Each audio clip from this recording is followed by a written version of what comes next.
Good morning, everybody. Welcome nice and early on a Thursday morning. If you're in South Africa, I'm guessing most of our audience is South African.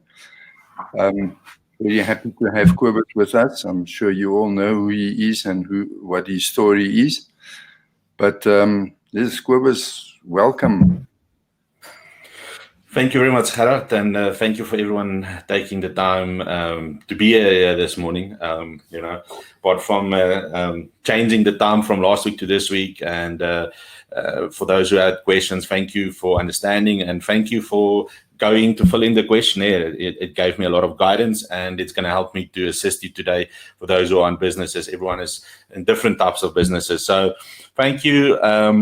To the few ones, just tell me on the chat box where you guys are from. For those who are in the room, I would love to see where you're from, and welcome. Thank you. Most of you are so far from South Africa. There's from Bloemfontein, East London. There's Pretoria. And there's a UK. Welcome from all the way from UK and Dubai. I'm very blessed to have someone from Dubai, Cape Town, Johannesburg. So from my side, thank you. There's someone from Sweden. Well, fantastic. Hello, Sophie. Hello, Laura. So Centurion and Slanga. And there's someone, Rolf, from Lithuania. So welcome, everyone. Okay, so this morning I'm going to talk to you about this masterclass is how the world is going to change in the next few months, and how to prepare yourself and how to prepare your business. Yes, I'm going to make a few assumptions, but I'm also going to bring in some business philosophies that you need to apply in your business to be able to get through this. Now, for me, it's all about we need to start raising the standards as entrepreneurs, as individuals, as people that are either in a job or either looking of creating their own business. This year it's going to really prove that we need to do whatever it takes, and it's challenging. It's not going to be easy. It's going to be tough. But I want to share with you another quote that is very dear to my heart. And, especially for you all that's taking this time, it's a quote that changed my life at the moment I started on this journey. It had an impact where the one morning I woke up and, part of being a hemophiliac, you always have challenges, always in pain, can't walk. My son was born, get to the hospital, can't pick him up. I don't have elbows, can't even go straight. I didn't have the strength to pick up my own son. And, that had a big impact on my life, and I couldn't drive. And so the one night I wanted to end it all, a friend phoned me and says, "No, man, you can't do stuff like this. Come with me away for the weekend." So we go away for the weekend, and there that weekend I experienced my first firewalk, walking on fire. Now, you all know in the previous talk that I did, I talked about the power of the mind and the changing your beliefs, and your beliefs will change your destiny, your thoughts, your words. And that night I walk on fire. Fire is between 500 to 600 degrees Celsius. How many of you in the room believe that fire burns? Now, that night when I walked over the fire, my fire didn't burn me. Aluminium melts at 250. Medical book says you have at 150 you get third-degree burns, and yet that night I walked 12 times, and it changed my life. And there was the mentor of mine in the beginning was Hannes, and he said the following quote, and this quote had a big impact on my life. Now, the quote is, "I am here for a purpose, and that purpose is to grow into a mountain and not to shrink into a grain of sand. Henceforth will I apply all my efforts to become the highest mountain of all, and I will strain my potential until it cries for mercy." Och Mandina. Now, in a sense, this is actually in a sense where you can see I even tattooed it on my heart to every morning when I look in the mirror to be able to reread it for myself and to remind myself about the power of the mind, and that I need to strain my potential every day. Now, are you in a change? Are you facing a mountain at the moment? The world is changing, business is changing, and we need to really look at how we're going to attack this world. How are we going to get through this world to actually conquer this big mountain that is in front of us? Now, are you ready to look at not only accelerating your business and growth, but accelerating who you are and what you want to achieve? Now, both goes hand in hand. You can't just focus on growing a business or starting a business or being part of a business. You also need to invest in yourself and grow yourself. And I think, thank you for all that are here this morning. You are investing into yourself, because one thing that a business entrepreneur needs to understand is that you need to analyze yourself. You need to analyze yourself. What skills are you short of that you will need to be able to grow yourself, to be able to go to the next level, as I like to say. So you first need to go now and analyze yourself. What is some of the skills that you need to be successful? Now, most people say, I don't love sales. I don't want to be in sales. Everyone in the end of the day is in sales. And everyone needs at least to have sales skills in their toolbox, because you have to sell. No matter who you are during this period of time coming, you're going to have to sell. The way you're going to sell is going to be totally different from the way we did it 10 to 3 months ago, if I have to say it that way. Because the first thing is, I spoke to one of my clients yesterday, and the client said, Kobus, the most challenging I have with my sales team is I can't read my client. I can't read my prospective client, because either it's over the phone, either it is on a video call, but you don't feel that same energy. Especially for a person that is used to people and being around people, it finds it challenging, because now you have to find a different way of selling yourself. You have to overcome so much more barriers, because there's more fear, there's more uncertainty, and people are not sure what's going to happen coming in the next few months. And again, are you then going to come over as more desperate because you won the business, and so you need to do everything now if possible, and people can smell that. And I think in a moment is that one of the skills that you need? Is one of the skills that you need presentation skills? One of the skills that you need is to understand your finance and your budgeting. I think that is also important. Is that if I am you, and I would ask you, what would be one of the things for you to work on? So if you can just put in the chat box, maybe, what would be some of the skills you as a person? And I think be honest with yourself. What skills at the moment do you need to be able to grow yourself and go to the next level? So that is my first question to all of you. And my question then is now, not part from you, the way I see the world is changing as well, is that we need to get to a point now where we need to start being omnipresent. You have to now look at all the tools available to you in your business to get yourself out there, to be seen everywhere, to be heard everywhere.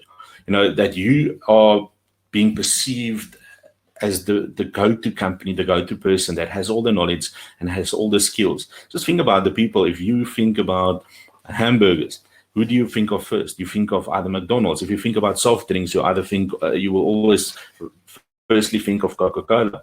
In South Africa, we think about, if we think about telecoms, we think about Vodacom, and in the rest of the world, it's Vodafone. Now, why is this so important? Is they've created the perception in people's minds that they are the best at what they do. Even if you had a bad experience, I've been with my cellular network since 1994. The moment the first company opened, I haven't changed it. Because why? They're everywhere. Even though I get sometimes bad service, I stay with them, because my perception of them is that they are everywhere. My perception of them is that they are good at what they do.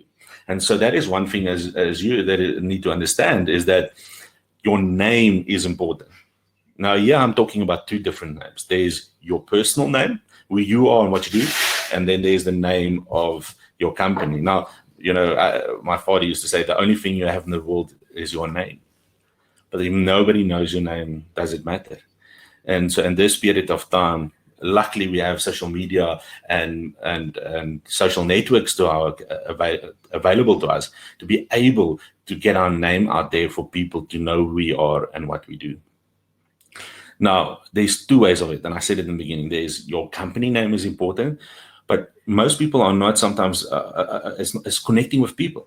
Even though you know about real success, Brian Wells, and you want to support Brian Wells. So you need to, as an individual, build your brand as well. Why are you the number one tattoo artist? Why are you the best plumber in the market? Why are you the greatest, the real estate agent? I usually get into a room and networking when we used to have physical contact, and you would find real estate agents everywhere, and you're like, what do you do? Either I'm in property or I'm in real estate. Nobody's standing out. Nobody is, wow, I want to do business with this person. What's the first thing you're going to do with all this real estate agent? It's like, you're going to negotiate on price. You're going to negotiate on how to get business from them. But what if you can position your brand in such a way that instead of that, I'm a real estate agent, I'm your personal property hunter, I'm your personal private wealth creator, and suddenly you start creating a brand of you that differentiate yourself from the other people. And that's why building your name is so important. Because think about it, people is now going to start hiring people. They're going to look for people that has an entrepreneurial spirit, that has business sense, that people that is building a brand. Someone told me the other day, when they hire people now, they're in the recruitment, they go find you and they go look at all your social media handles. If they can't find you, you don't exist. If you hide most of your stuff, it means what are you hiding from the world? And I also read the other day, if you want to apply for a visa for the USA now, you have to put in your social media handles as well. So social media is important. Your name becomes important. What you put out in the world becomes important. And I like to say, when you're on social media, use your social media not to put on what you eat every night, but just to build your brand and who you are and what you do. So I think that is one thing that is important for me. I just see a few here that says I need to be able to market myself better, to get more speaking engagement, to channel my prospects to my business. Someone else said I need to use social media, IT skills. I need to future-proof my business. I think that is the most important. And I'm going to go through a little bit today through that, is what can we expect from the future for our business. We need to really plan now for our future. Better understanding my sales and marketing. I think, Sean, that is the most important. Is in today's age, I'm going to talk about that as well. I need to learn myself and my business. I think, Janine, the most important is work with yourself first. And with everyone that I'm working with now, you first need to get yourself right, your mindset right, before you're now going to go into business. If you don't know why you are in business and what you're doing and why you're doing it, you're going to be left behind. I think it's time for us now to really look at what we want to do and how we want to do it, even if it's something you don't like. One thing that I learned in business is you need to do something even if you don't like it. And people always being sold to this dream, go follow your dream and the money will follow. It's nice. It's a nice metaphor. It's a nice story, but you need to still do the things that you don't like until you can get the people to do what you don't like to do that for you. So I think it's important to understand you still need to do that. Someone else had confidence in social media. One asked, I need to help to stay focused. Access to my slides. Yes, Fiona, we can organize something for you to have access to my slides. Okay, so next slide. For me, it's important, not only as an individual, but for whatever you decide, even if you're in a job and you want to get out of your job and you want to create a business, or you're in your own business, and no matter where you are currently in your business, you're going to have to go back to the drawing board. I spoke to another client the other day. We did a strategy session end of Feb, and then more the coronavirus. Everything we did in that strategy session has to be redone. We can't go back with the same strategies. We need to redo the strategies. Most companies is going to wait only for the next 2 to 3 months to see what's going to happen in the world before they're going to start doing a strategy. What I'm saying to you, that is going to be too late. Instead of sitting at home and doing nothing, I spoke to another client as well, and they were sitting at home. We can't work. We're a manufacturer. There's nothing we can do. And I suggested, but why don't you use this time to look at your finances? Why don't you look at this time to look at your foundation? Where are you spending money? What is your budget? Where are you losing money? Analyzing your business. And it's like, I never thought about that. I was like more frustrated about this. And so he started doing that. So don't use this time. Use this time that we are in lockdown, wherever you are in the world, is that you need to start looking at your foundation so that you can get your foundation right. Before you can build a building or extend on a building, you need to look at the foundation. How strong is the foundation? So if you want to make bigger, the foundation needs to be made stronger. If you buy a new property, you first also need to look, is the foundation, especially if it's an old property, is the foundation still strong enough, or does it need repairs? So for me, the most important for you to give you advice is start looking on the personal side, but also on your business side. What is your foundation currently? where are you currently in your business financially, but cash flow wise, staff wise, how's your clients? I think also a foundation is you need to look at if you have continuous clients, where are they currently at the moment financially? You have to do a little bit of research. Also, you have to look at your suppliers, how they're going through this period of time. You have to look at all of these factors currently in the market and look at what is the foundation in the world at the moment. So you have to do a little bit of research. You have to look at, we're going to talk about a few of those things today, but for me, the important is for you to make a note: foundation. And the reason for that is then we can then decide, as we know what our foundation is, we can then okay, we need to plant a seed. But before we plant the seed, we need to know what seed. So that is why the foundation is important, because that's going to give us guidance. What type of building are we going to build? A double-story building? Are we going to build a single-story building? Are we going to build 10-bedroom house or a single-bedroom house? So then you have to identify in your business or in your job, in your career, what seeds are you going to plant? What is the seed you're going to put in the ground to grow your business? And there's certain businesses that the seed is going to give a harvest in the first month, and there's certain seeds that's going to take 5 years. But you need to now identify the different type of seeds, because there's different products in your company or in your business or avenues that you can implement that can give results fast and that can give results in a longer period.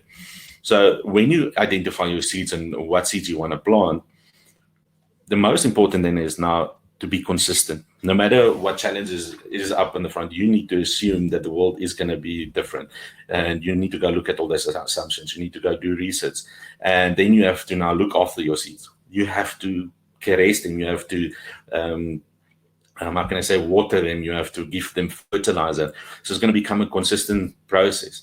Now, I'm going to share with you tools and ways of doing that today. So that is why it's important. But this is my foundation. This is how I look at the world, because as you look after your seeds, you are becoming consistent, and that is the key to success. No matter if you are in health, if you're in gymming, you can't go to the gym once a month and expect you're going to look like Arnold Schwarzenegger.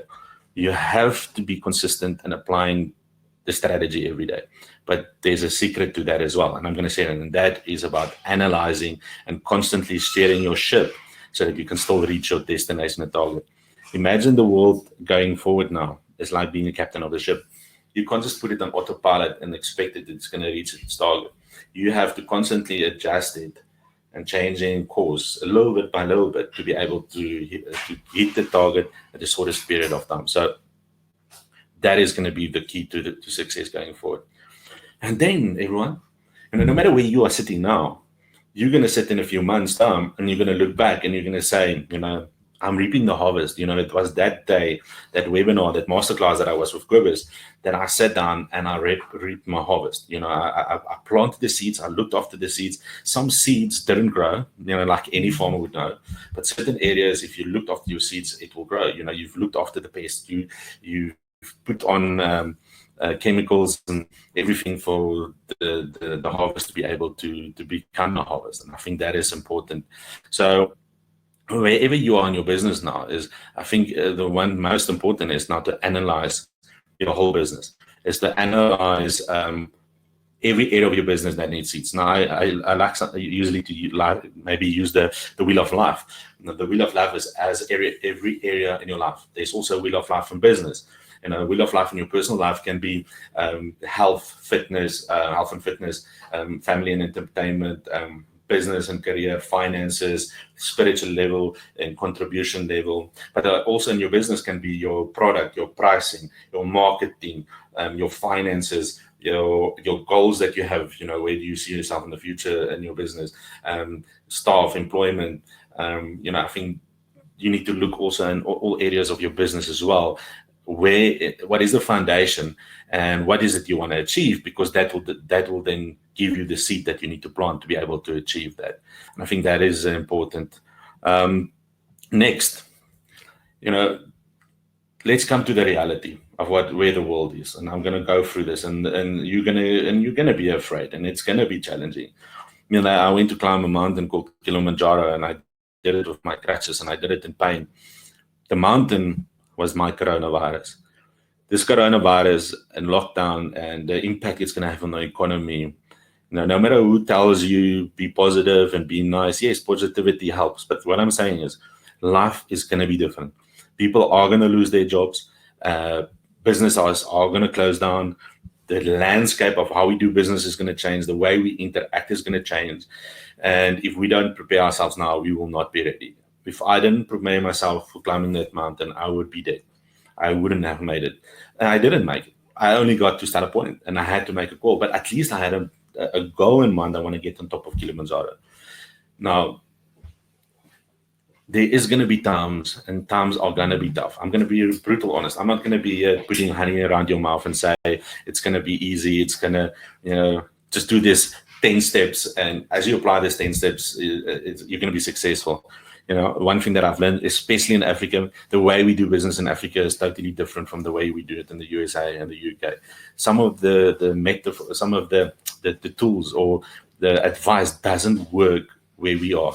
And it probably won't work in the UK or in Australia. So you need to first understand your market and before you apply it. And that's the challenge is it's going to be tough. It's not going to be easy, There is going to be a time, even if the landscape changes around you, you're going to find it not to see the beauty around you. You're going to see, I want to quit. I can't do this. I want to give up. That is one of the things that the World Organization said is that the biggest thing out of this coronavirus is going to be mental health. Mental health, and because of isolation, because of being in a room for 21 days or for some places 2 months, it's going to have an impact. That's my moment on the mountain, if you can see there, where I sat and I gave up. Just before Stella Point, I looked at the highest sunrise in the world, and as I looked at it, I gave up. I really, really gave up. Why? Because I had fear. That moment, I couldn't breathe. I couldn't stand up. The world around me, all the news that I saw and the social media and everything said, life is going to be tough. It's fear. And here's the quote: fear is not real. The only place that fear can exist is in our thoughts of the future. It's all about that uncontrollables. What if this happens? What if that happens? What if we don't go back to school? What if we can't open our businesses for the rest of the year? In South Africa, they say the peak time is going to only be by September. Imagine that we have to be closed down until September. Will you then be able to survive? It's a product of our imagination causing us to fear things. That is near insanity. Do not misunderstand me. Danger is very real, but fear is a choice. You can either let this overcome you with fear of the unknown, or you're going to say, Cobus, I'm going to look at what I can control, and I'm going to focus on what I can control and leave the uncontrollables to the world. At that moment on the mountain, I could control how I feel and if I can do this. What was my why? And I could push through to Stella Point. So I had the energy to do it, but I had to dig deep and say, what can I control? I control my breathing. I control my walking. I have a team around me. That is my control. They will know when it's time for me not to go further and to be safe, because they've done this plenty of times. And, when we got to Stella Point, they told me, say, Cobus, it's going to be another 2 hours. What we see is we need to go down. And I listened to my porters, to my guides. And that's the most important. They knew that we will get there, and they knew if we go further, it's not going to work. So I also had to trust them. So in the sense is we need to start trusting ourselves first, and then get people around us to help us to get through this. Now, let's look at it. I'm just going to mention a few things. IMF said on the 14th of April that the global coronavirus is going to be the king of all Great Depressions, and it's going to really change the world. There was an article the previous time, the biggest killer will be not coronavirus, will be to small businesses, entrepreneurs. IMF outlook on the world economy is will be the worst recessions since the Great Depression. Remember, I told about you, we need to go learn from what people got out of that. So that is going to be a challenge. The Great Lockdown, worst economic downturn since the Great Depression. It's only 100 years ago. The next thing is someone wrote in the business day that triple blow to South Africa's economy. They say massive decline in exports, and it's not going to be only in South Africa. It's going to be in your country, wherever you are, UK, Australia, Lithuania. There's not going to be exports. Lockdown is going to plans into domestic production and demand, there will be a steep decline and foreign capital inflows to SA. It'll be decline. People are not going to invest because there will not be money. A local economist in South Africa said is our economy will shrink by 30%. What does your economist say in your country? Over 4 million people to lose their jobs. 70%. They did a study that 70% of businesses will only survive the next 2 to 3 months. They will not survive. 70% of them, they will not be able to survive in the next 2 to 3 months. That's the longest they can survive. If business doesn't turn around, think about it. 70% of the people that did the study said they're not going to survive business. Everyone, if you listen to all of this, it's going to be challenged. You think you're in an industry and your industry might just survive. Maybe it might. The same article said the biggest industries with the most challenging time now is going to be retail. People that are retail. Our family has over 40 stores in Limpopo selling furniture. Do you think people are going to come out of this coronavirus and the first thing they're going to think, I need a new fridge, I need a new TV? So that's going to be the biggest challenge, is how to kickstart it. You think, the lockdown is ready, we're going to open on the 4th of May, business is going to be back to normal. But are people going to have money? How long is it going to take before they're going to come back and say, I want a new TV, I want a new mattress, I want a new microwave? Clothing is going to have a challenge, because people will probably buy more food than clothing.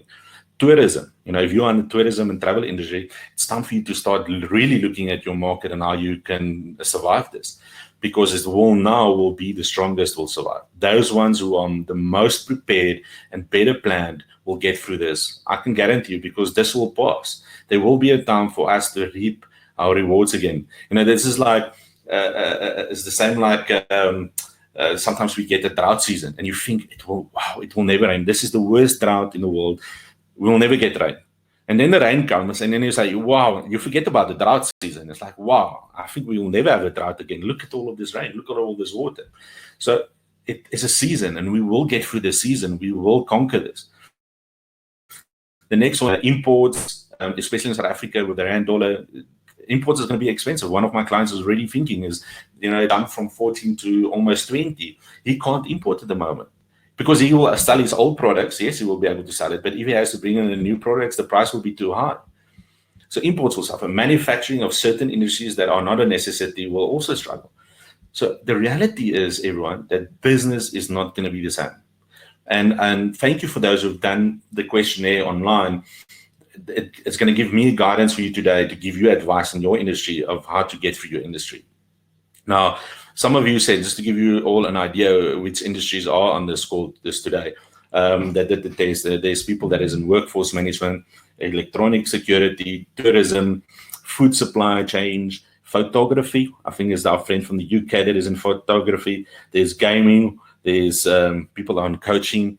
There's people in medical, hospitality, life coaching, online network marketing, financial assistance, recruitment, manufacturing, marketing, sales of granite memorials, hospitality training. Of all of this, some of them will really flourish, some of them will challenge. Property might have a big, in the beginning, things are going to change. Some of us are going to be successful now in the next 3 months, and that's going to go down, and others will build it up, and only in the next 6 months they will become. So property might not be now, but you have to be prepared when property prices drop, that there's going to be a lot of investors that wants to buy property.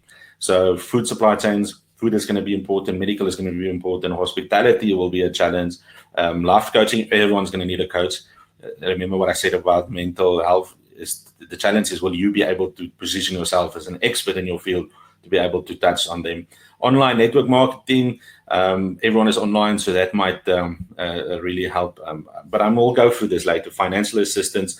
Others of you are on tattoos and body piercing in Cape Town. Welcome. Skills development, the social economic development, enterprise agriculture.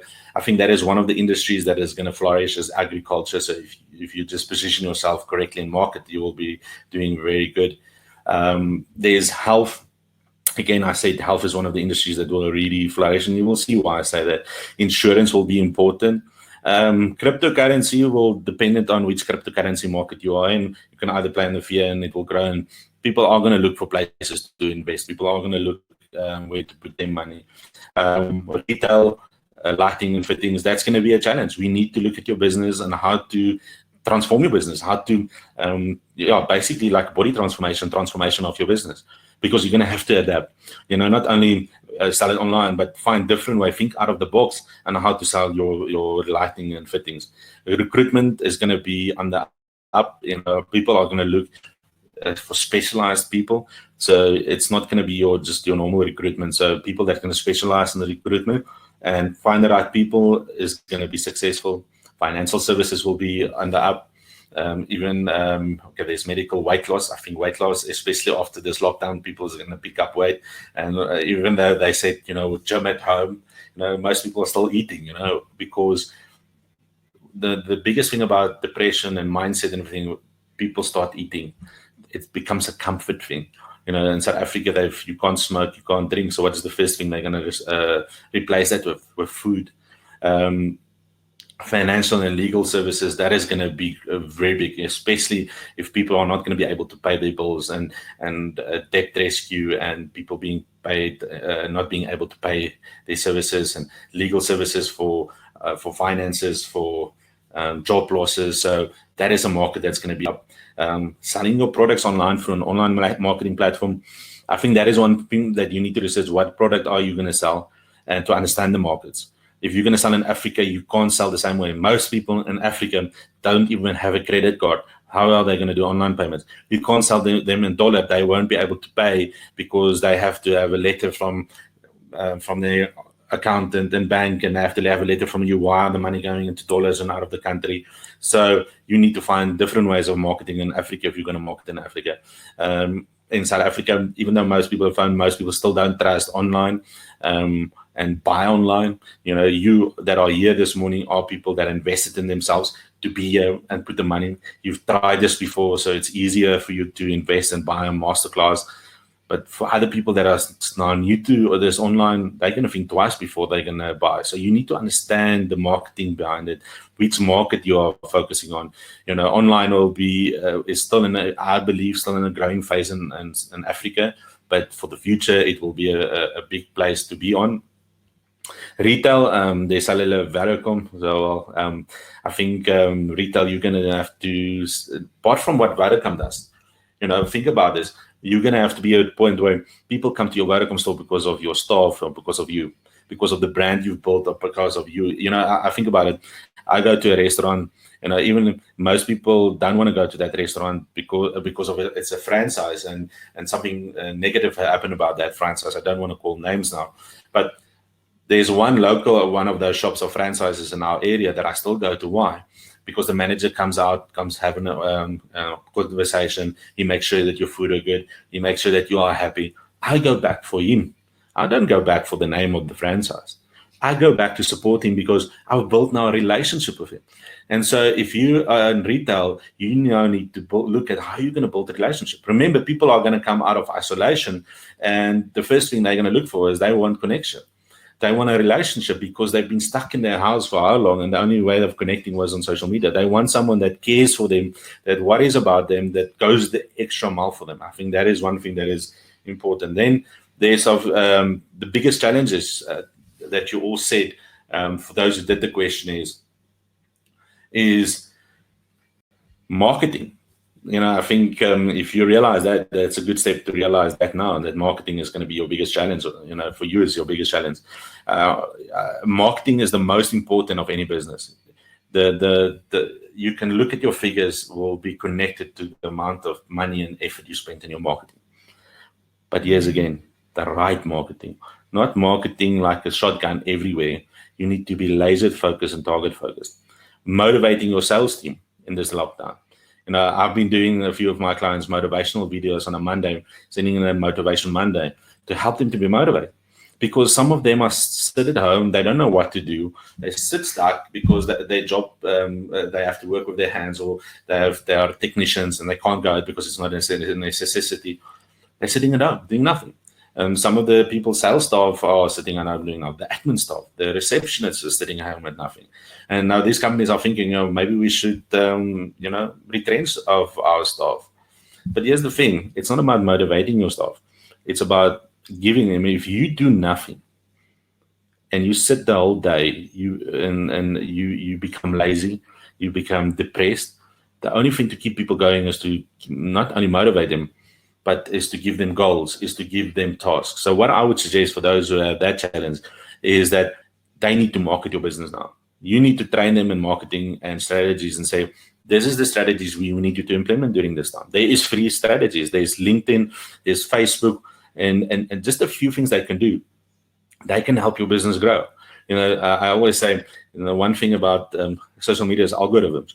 If you want to grow your business, get your whole company to like your page, to like your post, every post that you post out, comment on those posts, and share those posts. If you have a staff of 20 people, imagine those 20 people every day share that. Algorithm is going to show that people are interested in this, and it's going to automatically put that in front of people. So you have to have your whole team on all of the social media channels at least to like, share, comment, and at least give a review. And I think that is important. So already by doing that, you're keeping your staff and team motivated and keep them going. Finding your why. I think that is the one thing that I learned on my climb on Kilimanjaro, is that your why is the most important thing of all of this. What is your why? This is the time to figure out. You can't wait until end of lockdown what is going to be your why to get out of this and to go forward. It needs to be so strong that no matter what obstacle is not going to come in front of you, you will be able to overcome that. So find your why, and how you will do it will become automatically. Getting your investment portfolio and the roadmap to freedom in place. Great stuff. You're in a great place. It's time to look at that. Surround yourself with the right mentors. Read books. Lockdown, unable to see clients, lack of income. It depends on what business you're on. Unable to see clients. Think about this. There's a beautician that I worked with now, and the same thing. It's like, I'm not going to survive this. That is one of the industries that is going to grow the fastest after this. That everyone's going to want a haircut, eyebrow wax, beard trim, nails, massages. Just to let go of the stress, because they're going to have still money now. So what we did is, he's like, I can't see my clients. I said, well, you can see them in May and June. We're making the assumption that the lockdown, you will be able to do that. So for now, send them tips on how to look after themselves, because hopefully you have a database or you have social media of how to look after themselves, so that when they come to you, it's easier for you to and faster for you to give them the service you need. And then secondly is, why don't you start getting bookings for after the lockdown? I said, well, how is that possible? I said, well, if you let's say charge 800 for a wax, instead of 800, you charge 600, and you save 50% deposit now, and we schedule tentative a time, and we can change the time as coming, and you pay the rest as when your scheduled time is. She's already surviving April. She's already have bookings for May. So now she's just keeping that relationship, and we now making the assumption we have to, like Think and Grow Read says, you have to have faith. You have to have that intent that things are going to change, that we're not going to be in this lockdown forever. But you have to act as if it's going to end. You can't sit back now and say, I'm going to wait and see what's going to happen. It's time for, as business owners, to be initiative and see how you can think out of the box. Someone said to maintaining focus and concentration. Again, use this then time to focus and concentrate on what your business and how you want to grow your business if you are in business. Is to strip it down to the foundation, look at your finances, look at your expenses, look at your costs, look at the whole picture of your business, and think about it. If you had to restart your business today, how would you restart your business? What do you need? How many staff would you need? How would you basically rebuild your business? Because that is important. Stepping out of the unknown, well, I think we all do. We don't know how the world is going to change. We can all make assumptions based on what we see around ourselves. But I think that is the most important, is we don't know. And that's why I love doing things like firewalking, is because it pushes me out of my comfort zone. When I was in New Zealand, I had to make a big decision in my business, and I didn't know how to do it. I was actually scared. And I'm like, but I can walk over fire. The thing is, we need to get out of our comfort zone. So what I did is I went, they have the New Zealand towers. So I went to jump off the towers. But my intent with jumping off the towers is, if I can do that, I can make this decision in my business to grow my business. I went and I jumped off the tower. It was the most scariest thing, because I have a fear of heights. I overcame that fear, and I realized I'm still alive. I can still do this. I can still, I breathe air, so I can still make a difference. So stepping on the unknown is the best way for you now to grow your business. And closing prospects, it's time for you to learn new skills. The way we're going to close business and prospects is going to be totally different. One thing that I'm going to say to you, there's two things that you're going to, that will help you close prospects. One will be how you're going to save them time. People are, if you think you have a lot of time now, when this lockdown is, people are going to start hustling. People are going to get worried. You need to show people how you're going to save them time in your business. How much value you're going to give. You've seen on this webinar that Brian, the summit that Brian and them had hold, and the other speakers, is they give a lot of value. It's about giving value, and the one that gives you the most value that you connect with, you buy into, and you support them. So it's about value. So give people value.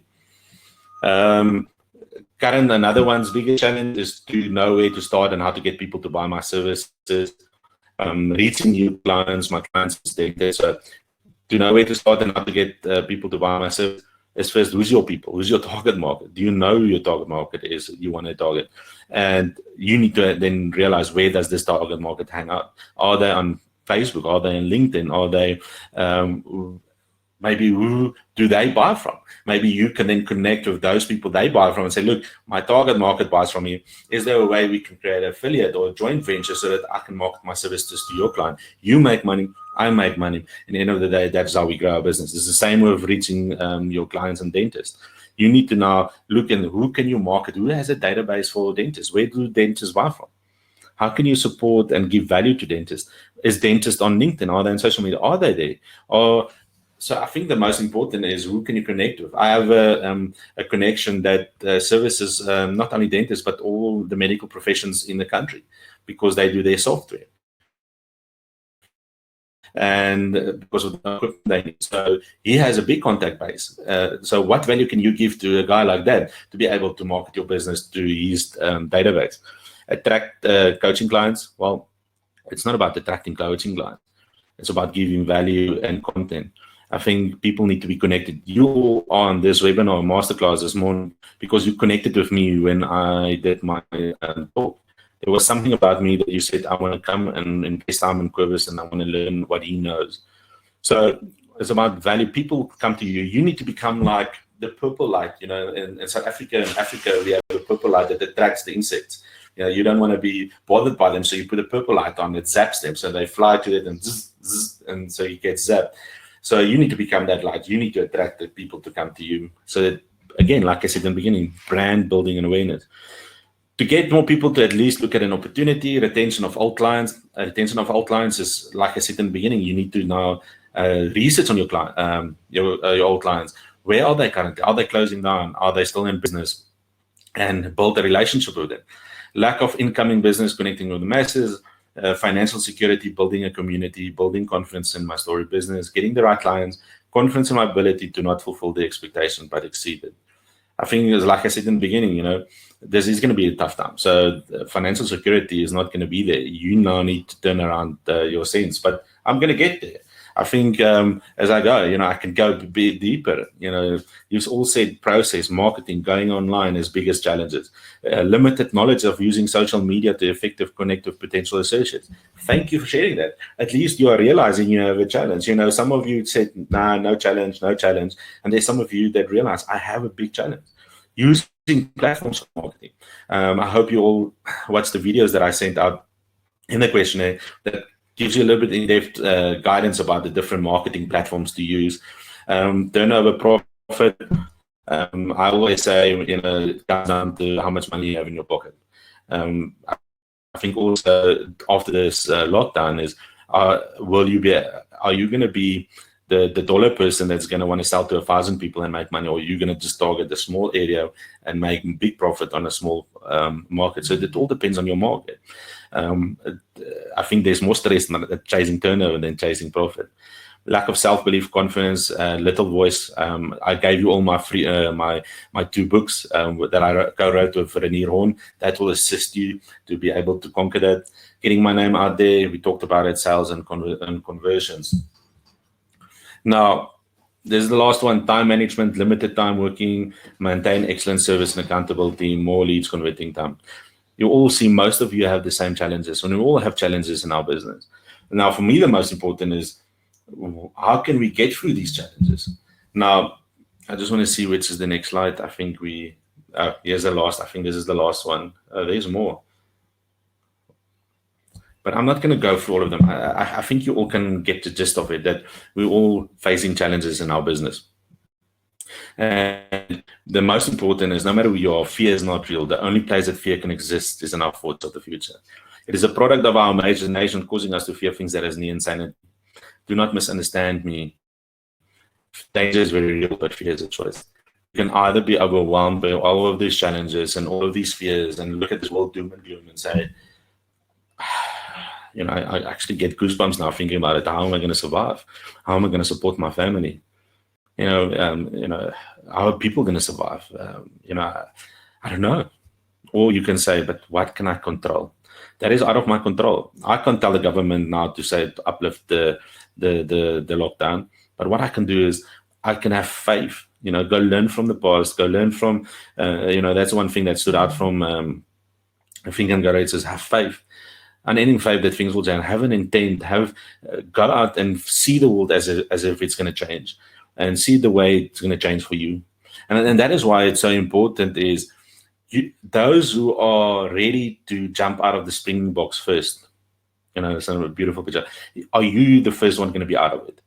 Because the ones that is going to be out of it first is the one that is going to win the race.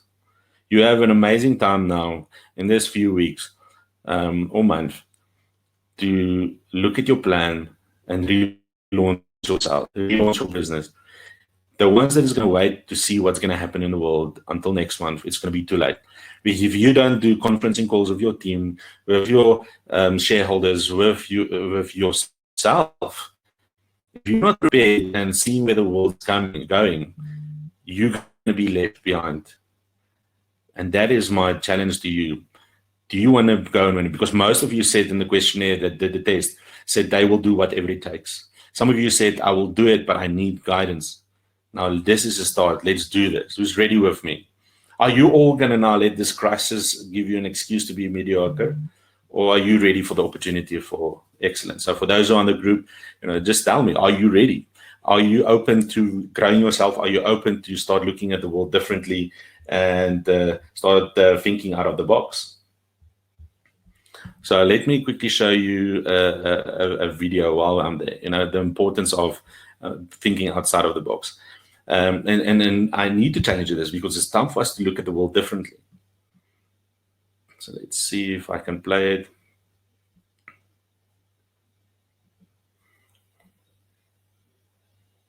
As you all can see, it's all blocks, 1, 2, 3, 4, 5. We're adding a little box. There's no place to fit it in. And then, we just changed it a little bit. We just changed the way the box is. And how is that possible? Suddenly there's a space for a different one that we never saw. The thing is, if we are in that at the moment, in our circumstances, we will not see the opportunities that is in front of us. We need to start back and look at the bigger picture and how we can add. Okay, look at that. There's now a number 7 that's going to come in. Wow. 2 extra. Now you say, Cobus, I'm so stuck in my business. I don't know how I'm going to go. It's because you are in your business. You are in your problems. You are in your challenges. That's the only thing that you are seeing. So there's 2 more. How powerful is that? Now I just want to get to my slides again. I just want to see. There it is. You can say, Cobus, I'm so in all of these challenges. I don't see the light. I read the news. I read everything. You can let it overwhelm you, or you can stand back and you can look at that box and you can move it out and say, but how can I make it bigger? But Cobus, the world says it's not going to grow. There's going to be challenges. We will not be able to get through this. People are going to die. People are going to lose. Yes, that's true. That's the box. But let's take out the box and reassess, and let's look at the foundation. And let's look at the strategies, what we can do and how we can do it differently. And before you know it, there's 2 extra boxes in it. And that's why I say you can be able to grow your business in the next few months. So the first and foremost for you is, what is your vision for 2020? What's your vision for the next year? I foresee this, what the coronavirus is doing is it is allowing us to relook at ourselves, but also our business and where the world is going. So where is the world going? What is your vision going forward? In order, you have to have one for your business. This is one for my personal life, where I want to be healthy bones and joints. I want to be in property. I have a few properties. I want to be on stage. I want to travel the world.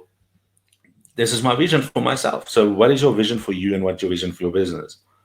So I'm going to first share with you, before we get to the strategies that I want to share with you today, is what are some of the lessons that we need to learn from the past? The world has gone through this exact period. And I spoke to my grandmother that's now 94. She was like a small child when they lived through the first depression in South Africa. And, the stories she tells, she said, they didn't even have toilet paper. They had to take, they had a long job back then, but they would take the newspaper of yesterday, and that will be put down at the toilet, the bathroom basically. And after you've read it, you would use that as cleaning paper. They didn't have money for toothpaste. They used charcoal to brush their teeth. There's an article, and I know the link is a little bit dark, but it says small businesses using lessons in Great Depression. The one thing they said is your attitude. So it comes back to personal. Your attitude is important. If you're going to see the world doom and gloom, and your attitude is going to be like that, people are going to pick up on it. Is your attitude positive and like, guys, this is the best time for us to be in business? So what is your attitude? Secondly is you have to make do with what you have. You have to stretch every single cent. You have to become basically stingy of where you spend your money and how you spend your money. You need to know that every money I spent there's a return of investment. So what is your return of investment on every single cent that you spend? Are you turning it around? One is self-reliance. You have to rely on yourself and what your capability is. What is your skills? Thank you for everyone. I just see now everyone says they're ready. Yes, let's do this. So the one thing is also, the one thing they did to get through their business and grow, they put all their money back that they made in their business. They didn't keep it for themselves. They reinvested in the business to grow. They just took a salary that they could survive.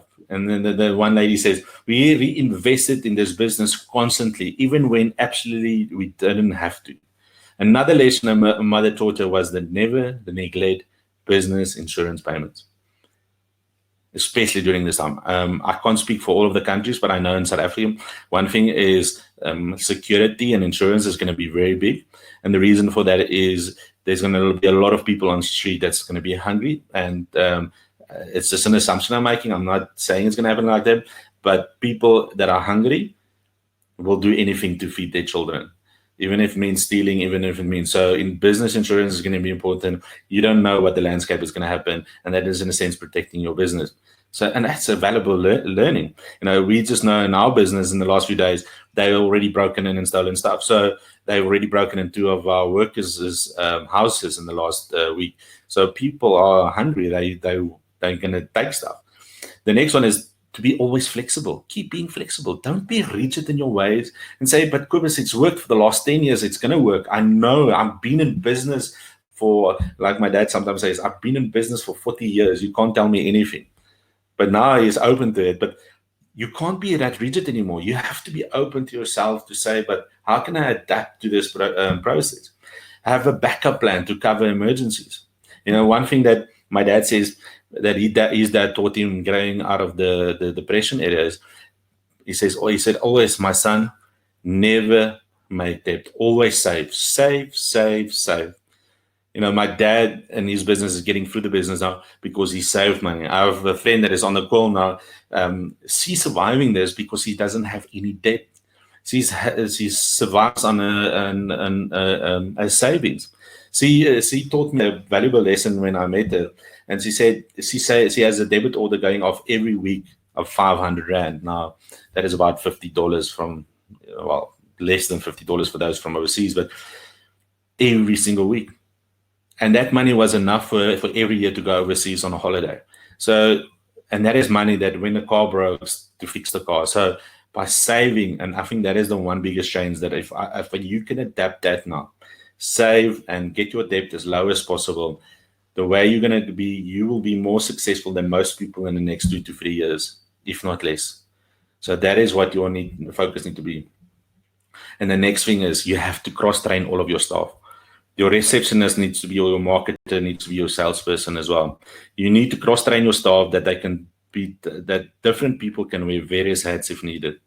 Gone are the days of just having one staff being everything. Everyone needs to now jump in. Like I said earlier, how do you motivate yourself? You can't now let them sit at home and do nothing. At least let them market your business. Let them start doing sales. Let them start reaching out to customers and potential customers. But at least they need to start doing something different. So that is one article. The other article said, you need to use this down. You know, one guy said that why he was successful and his peers is that it's the same challenge I'm saying to you now is go. I think the way we survived or you survive is you go and sit down and you say, now what is our possibilities? What is our opportunities?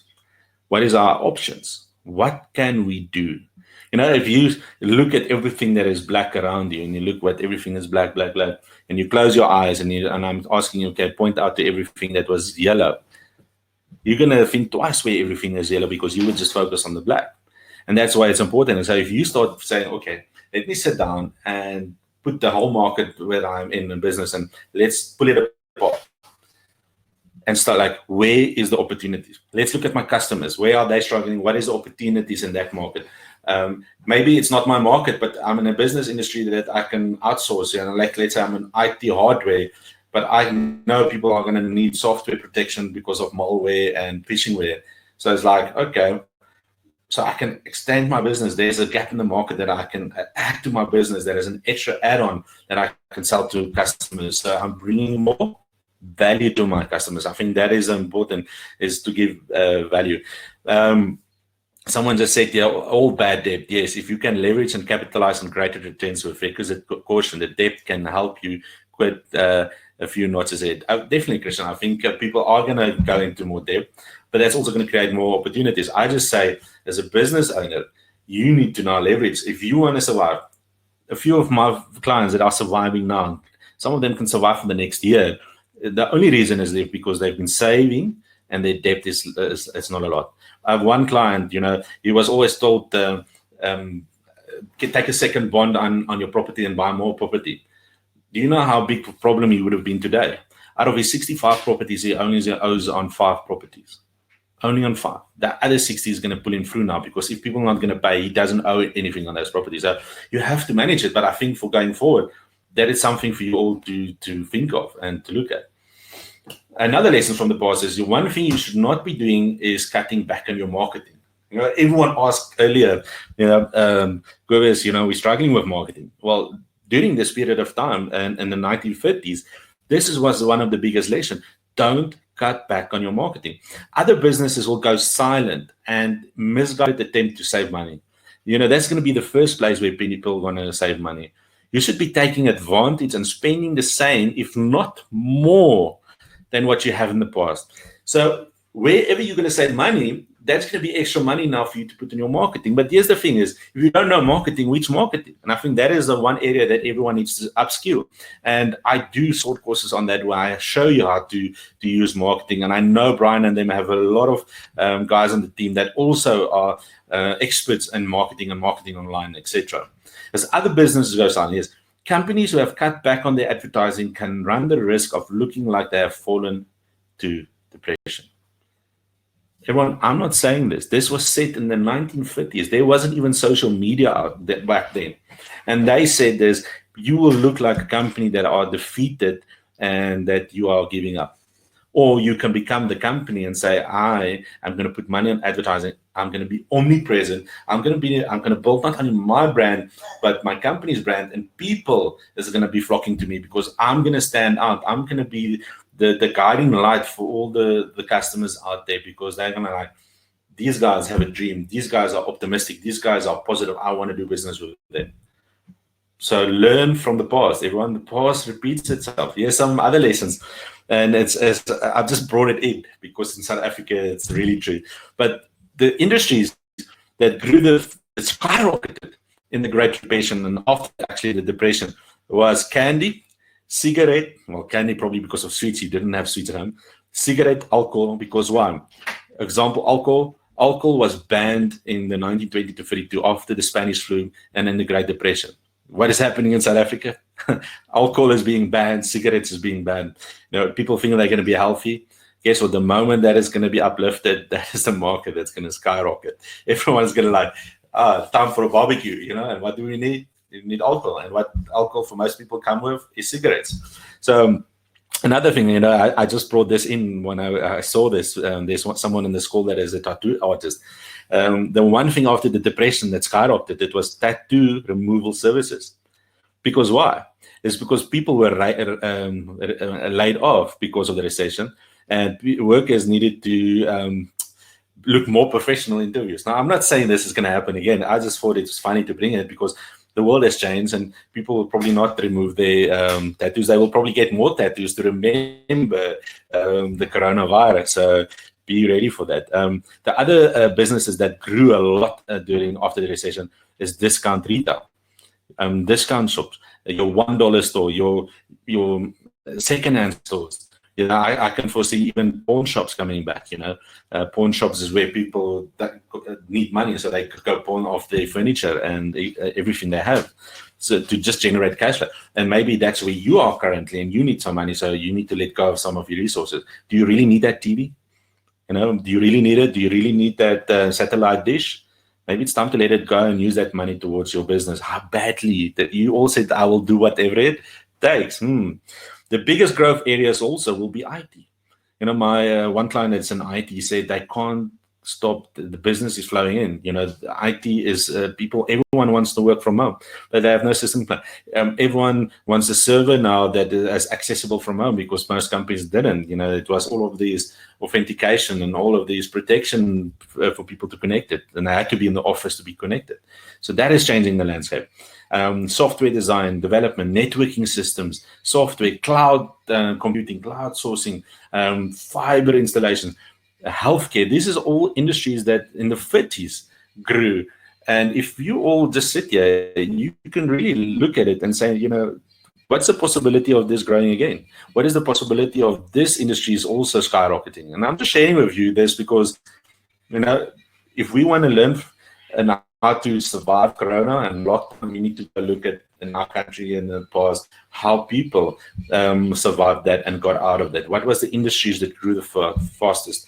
What is similar industries today that will also grow, and do our research? So businesses with the most potential growth, and I'm just sharing this. It's not necessarily that if you are like our family as a Game Ranch, or everything has been cancelled, and the moment it's open, we will need to look at a strategy, and we're busy looking at the strategies of how we will market the game farm, because we will not see in the next maybe few months, dependent on the US international hunters. So we assume that the first 2 to 3 months, we will not have international hunters and people coming, but there's still people locally that will, dependent on your price and costing and what you give, that will come on. So food will be a big thing, growth, and we're already seeing it. I spoke to a friend that owns a spa, and he's at record turnovers. Best 2 months of his business has been open. So food is growing, groceries, the medical industry, finance industry, services industry. If you can work off your hands, you can be a plumber, electrician, anything. You can build something with your hands. It will be powerful. The beauty industry, as I said earlier, is an industry that will grow. Now, I'm sharing with you this because you might be in an industry that you can leverage out of these industries that are going to do good. You can add value to those industries. Those industries are going to have clients, and some of your target market is going to be their clients. So it's also in the same sense as who can you joint venture with, who can you create affiliates with to help each other grow. Because I said farming is going to be growing because everyone's going to need food, and pawn shops. Everyone, how can I say, apart from giving affiliate and working together, it's time for us to look at how things are going to change. People are not going to buy on credit. The one industry that I would suggest that we set for our business is lay-by. I don't know if many know what lay-by is. Lay-by industry is where you you don't get the product, but you pay it off, and until you've paid it off, you only receive your product. That is going to have a big increase in certain retail markets. Are you prepared to give that value to those markets? Are you prepared to joint venture with other companies to be able to give that value? And I think that is the most important, is you need to understand your industry and how you can add service and value. And I think that I'm actually quite excited to find about this, who I can collaborate with, how I can grow my business. The next thing is opportunities. What is some opportunities that is in the market? One is manufacturing is going to grow, and that is one thing that also grew after the 30 depression. So manufacturing, dependent on what manufacturing you are in. Joint ventures, like I said, collaboration with other companies and other people. Services industry, you're working with your hands, from beauty to plumber to electrician, people making products, investments. People are going to look away of investing their money. All that I say is be careful when you invest, because that's all money that you have. And I think if you are in investments like crypto, people are going to think twice where they're going to put their money, because it's all money they're going to have. So they're not going to be, how can I say, some people will be gullible in the beginning, but most people later on will not be gullible and put their money in anything they don't know and not trust. So that is one way to adapt your business. Now, other opportunities, like I said, marketing is going to be important. Every business needs to manage a mobile workforce after COVID-19. Are your business geared to be able to work from home? I spoke to someone that works for Momentum, used to travel from Cape Town and back to Cape Town and Pretoria, and she's already said the company is so adept, they realize they don't really need to have in-person meetings. They can just do a video call. I see the government is now doing a video conference call on Monday. So people are going to realize I can work from home and I can be more mobile. Opportunities are going to come for certain businesses, but it's also going to be a challenge for other businesses. You're going to realize I don't need that big office space anymore, and that retail space. I can scale down. So no matter where we are, certain industries are going to struggle in the beginning and other industries are going to grow. This is actually what you guys said in the question. There's more opportunities to do workshops, webinars. Yes, I agree. It's important to learn social media now, online meetings, many opportunities, taking a business online. Yes, there's someone that said lay-by. Someone said our product will never run out of customers. Always that I say, be open to business can change in an instant. Yesterday, something was in the market, and tomorrow people will not know it because there's other better product. So don't be in your ego. Be in the process of how can I constantly improve my product so that my customers constantly come back to me. Overcoming little voices. Yes, lots to be learned, documented. Yes, mentoring, personal networking. So there's all great opportunities. But I actually mean, what opportunities are there in your business? If you all now they're sitting thinking about it, what opportunities are in your business to now grow your business? What opportunities do you see? Can you mention a few opportunities? Either I can talk to my suppliers on how we can join venture. I can go look at my customers. Certain of my customers, their customers can then buy from me. I can get my customers to promote me. I can joint venture with a similar company. They're in software, I'm on hardware, and we can combine our forces and we can sell extra products. I think the most important is, how can you redefine, if you had to start now from the beginning, how would you build your business now and work from that way forward? So let's look at a few strategies, and I'm just going to touch on some of the strategies, and then in the end, I'm going to leave open for Q&As. But for me, the most important is you need to have a strategy for your business. Where is your business going? What is your product? What is your services? What is your marketing at the moment? What is your future goals for the business? Where do you want to, what's your vision for the business? I think that is the most important. Why are you running this business? The moment your why is important, the how just becomes easy, how you can achieve that.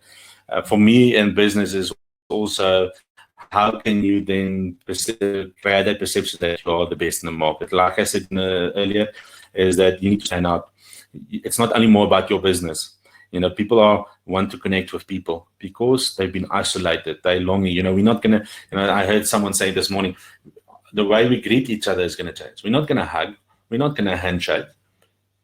But the thing is, what is the one thing most people want? The moment we're being born, we want connection. So how can you connect with your customers? By being you. Not only you, think about it, it's your whole staff needs to brand themselves. Everyone in a business needs to brand themselves. We started doing this with a company. Do you know that their reception that started, she branded as the #1 receptionist at the company, and she got them free sales. A receptionist that answering the phone, but she's on social media. She promotes the business. She markets the business. The thing is, she's a brand on her own. And when I come to your company, I can see you work only with the best. So start positioning yourself as the best. But here's my question for your business going forward. Don't think you have the perfect product and the perfect design. Go and analyze the market that you want to target. Look at their experience. You know, Roger Hamilton, and I love this, and I had to put this in, is imagine the engineer wants to design a footpath for people to walk. And as you look at it, you know, it's amazing a design, it's beautifully made, yet nobody walks on it. You know, everyone walks on the different path. That's the experience. So if you don't understand your customer in your business and your supplier and where everyone comes from, how are you going to be able to sell to them? You can tell me, Kobus, I have this amazing idea, I have this amazing product, but if you don't understand how your customer gets to you and how they're going to buy from you, you know, most people change the way they do business. You know, the one thing I have, people sell you, take your business online and just put it online. Everyone, if your customer is not an online person, it's going to take time for them to get online to buy from you. If your business has been successful the whole life being in a retail store, all that you need to do is add the extra value of being online. Don't leave the retail shop and just go online. You know, that has worked for you for the last 10 years. It's not to say it's not going to work for you anymore, because you're going to now look at the foundation and add that extra product, add that extra value. And the more value you add, the more people will come to you and they will be attracted to you. So look at the user experience. Wherever you are in the country, how do your customers experience it? Why do they buy from you? What is decision making? The moment you understand that, you know what product and how to promote your product to them and where to promote your product to them. Next strategies to look at is your marketing strategies.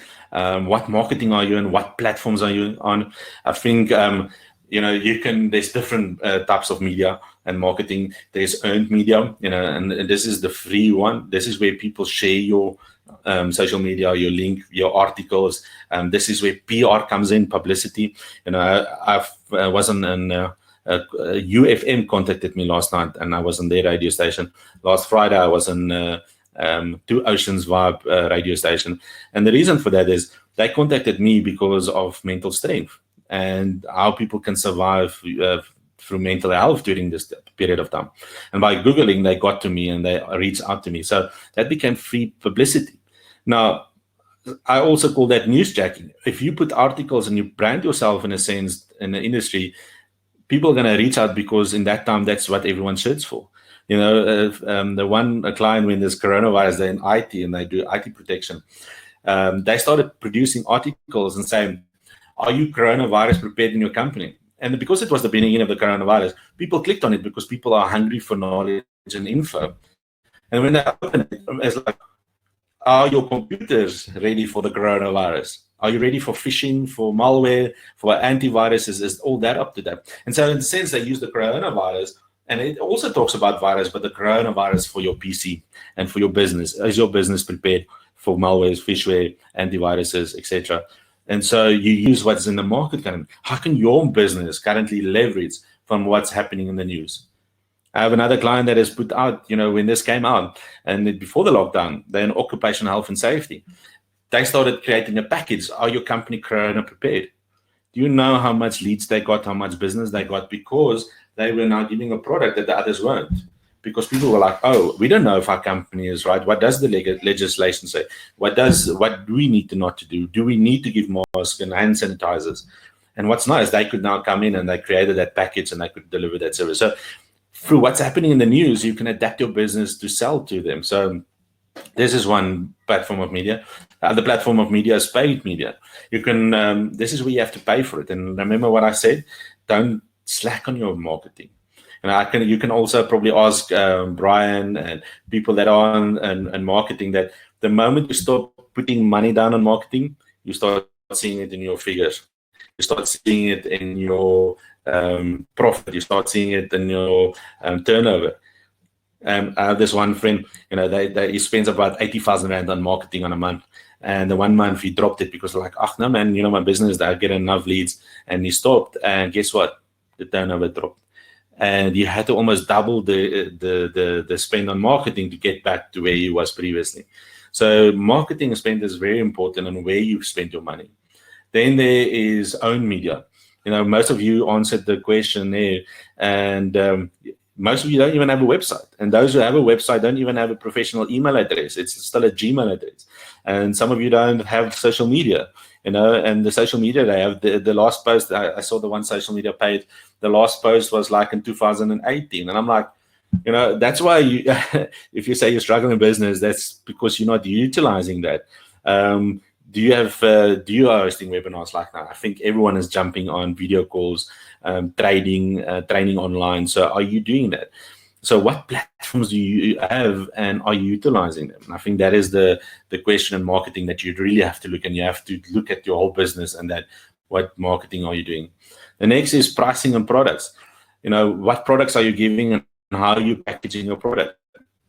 You can't sell, let's say for the guy that is in photography in this webinar today, is you can't sell a come for a photo shoot. You have to package your product for people to come.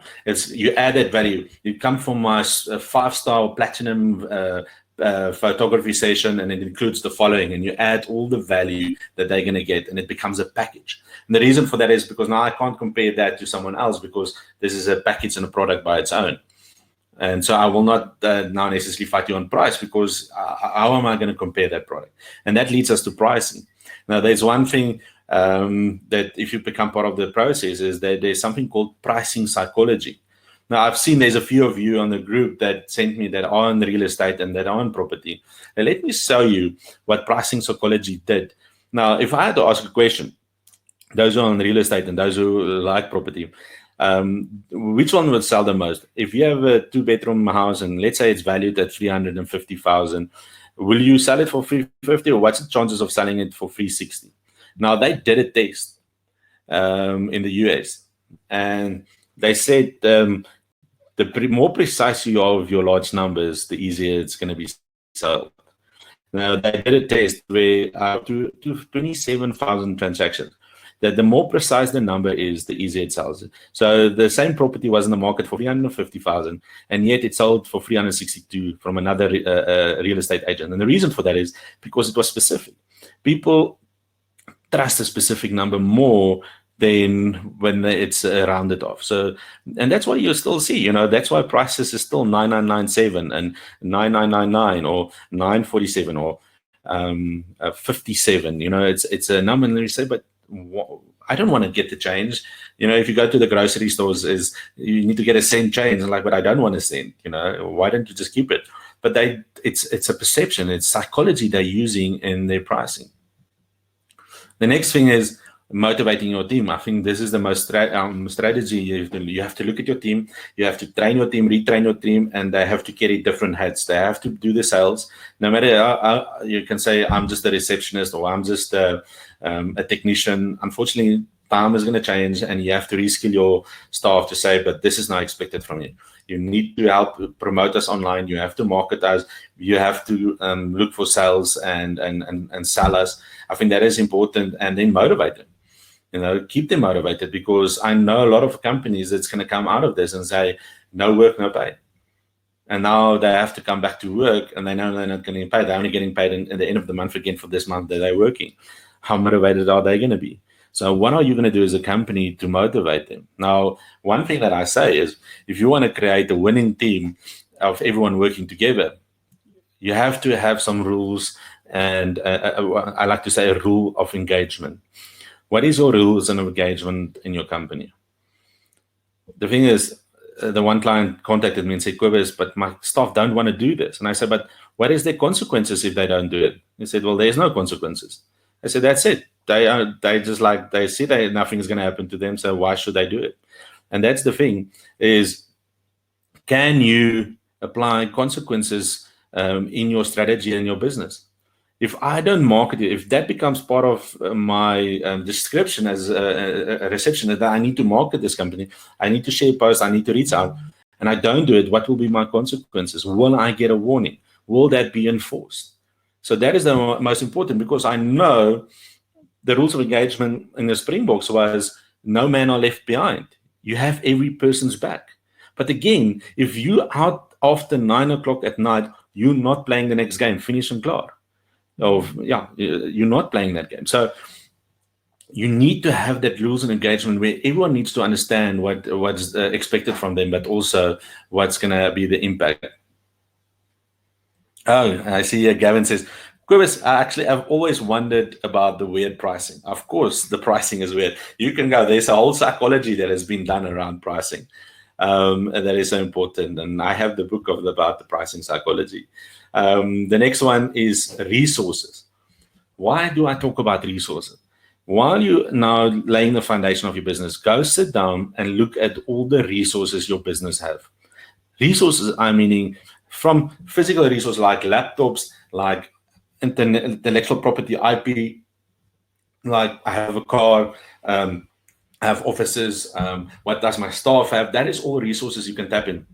The other biggest resources, how big is your database? Who do you know? Most of you probably can go extract your phone and you can see you have over 500 people, or I have 5,000 people on my phone saved. It's already a database that I can reach. Now, you say, but Cobus, that is my family friend. I'm not going to sell to them. But remember, who's that friend connected with? Is that friend connected with, we call it 6 degrees of separation. That friend might be connected with the perfect client for you. So it's not about that. It's about your database. So your resources. What do you have that you can utilize going forward? And now it's not about just money in the bank. It's about what do you know? What is your knowledge? What is your skill level? What is the skill level of your staff? Maybe your one staff is very good at working with their hands, so you can maybe use them and start a different business on the side. But look at the skills. Sorry about for the dog.